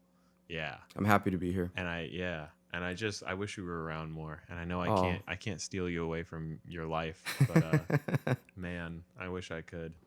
I think we should say some closing statements for ourselves and for our future selves watching. Yeah, sure. Now that we've said what would we say to us 10 years ago, but what would Mhm. you say to yourself 5 years maybe in the future? Maybe Wow. 10 years in the future, Okay. because we did 5 or 10 years in the past. I don't know if it's my nature, but like, I'm trying my best not to. Okay, I'm not gonna overthink it. I was going to overthink it, and I'm Yeah. not. I think I want to say like 5 years from now, or 10 years from now. I'll say both, but Yeah. I'll go 5 Okay. because I'm hoping to watch this sooner than later. Yeah. I think it's important to be proud of yourself, no matter where you're at in your stage in life. You know, um, I think something I've been learning to appreciate lately is like the different seasons in life that you enjoy. Yeah. You know, I've gone through, and I'm not, I think, afraid to say this publicly. Okay. I've gone through my own, you know, series of like feeling like the worst possible dude ever. You know, Yeah. I've gone through my stages of being unemployed for extended periods of time. Mm-hmm. I've gone through my feelings of feeling like my degree wasn't worth anything because that's, I think, what other people would have me believe about what it is that I did. Yeah. I think I've gone through other periods of time where I feel like my potential was wasted, Oh, that I didn't become everything that I could have been, and all of the hard work that I had put was like for naught. yeah. And those are like very, I think, difficult emotions to come to terms with. Mhm. But in hindsight, all of these bad things that I could say were like, that I would maybe call bad things, were not objectively all bad. And because of that, it really has led me to appreciate all of the different seasons of life. Because Mhm. yes, while I may have been like unemployed, for example, for an extended period of time, I got to visit places for an extended period of time that I otherwise wouldn't have. So, Yeah. you know, I spent 3 months in New Jersey, and then I spent another 3 months in Indiana because of what had happened with me losing my job. And that was a very uncomfortable feeling for me, as being, once again, a neurotic planner who wants to have my hands on how my life goes. Yeah. So 5 years from now, you know, I want to really tell myself whether I am a multi-published novelist, or whether I'm working on something creative, or if I'm still getting it together in such a way that's trying to be something, you know, as long as I'm continuing to take my steps forward every single day, it's important to hold that serenity close, you know, the peace, to not let, I think, the chaos and the fear and the anxiety overtake everything, and have it drive me into a place where I feel like that I'm undeserving of love, of compassion, of everything that is important to me. So I think that's what I would say. That would be very important for me to remember, because it was at the core of that I found myself like isolating myself from people that were important to me, that I didn't do the things that I think were right, that were the best for me. And so having that in mind, no matter what's going on in life, I think is what's good to remember. But I'm hopeful. I want to say, so in 5 years from now, I'm just gonna say hello. I hope you're doing even better than you are now. Wow. Yeah, that is very beautiful. Very, very strong. I hope you are doing well 5, 10 years from now too. Whoa, am I not getting picked up? I hope you are doing well 5, 10 years in the future. Damn. I think what I would tell myself is that it's okay to be in the present. I think I self-reflect often, but I self-reflect in a way that's like comparing myself to the past or setting goals for the future. And I feel like I'm always living either too far up or too far down, and never just like day to day. And I think I gotta be better at doing everything day to day. Cause I do like watching all these videos back and being like, wow, that was so cool where I was. And like saying like, oh, I'm better now versus where I was. Or like, I need this goal for the future. And I feel like I don't remember what I did. I can remember what I did yesterday, but because we were there. But like, I don't remember what I did sometimes yesterday. And it's very like weird, but I'll remember what I did 6 months ago, which was yesterday in 6 months. It's very strange in that way. I remember time in a very like, this happened after this happened versus like, this is what happened yesterday. Does that make sense? Yeah, no, it Yeah. does. It does make sense. Yeah. And I feel like I It's need like to a get chain of notable events. Type of yeah, thing. I need to get better at just like living, I think. Mm-hmm. And I hope that in 10 years that you are where you wanted to be. And I hope that yeah, I think we said the same thing, but that I hope you're happy where you're at. I think that's very important. Well said. I think that was really well said, and I also hope that you are where you want to be as well. Yeah. You hear that? Us? Maybe we'll make a response video to ourselves. Maybe we'll meet each other again in 10 years. Yeah, maybe we will. Yeah. That'd be really interesting. That Every would be 10 very years we have a interesting. little That'd be kind of a cool, decade right? podcast. Yeah, I would love to like show that to like our kids or something. Yeah. That'd be Do you super ever cool. like this is so funny to go from there to there, Yeah, but like do you yeah. watch the Vanity Fair where it's Billie Eilish every year? I did see that. I think that's saw so it a couple interesting. times. Yeah. Yeah, that she does that every year and she like replies to herself. Yeah. I think that's really cool. That is really cool. Yeah. Thank you, everyone. Thank you for having me on the podcast. Of course. I feel honored to be here. Saying the podcast makes it sound like this exists outside of this. Thank you for just sitting and talking with me for 2 hours. Absolutely. It was what we were doing anyway. Thank you for watching this. Thanks for watching, everyone. Thank you for listening in on our friendship. Yeah. All right. Stay creative, I guess. Stay creative. Yeah. Reach for perfection, even though you may fall short. Yeah. Wow.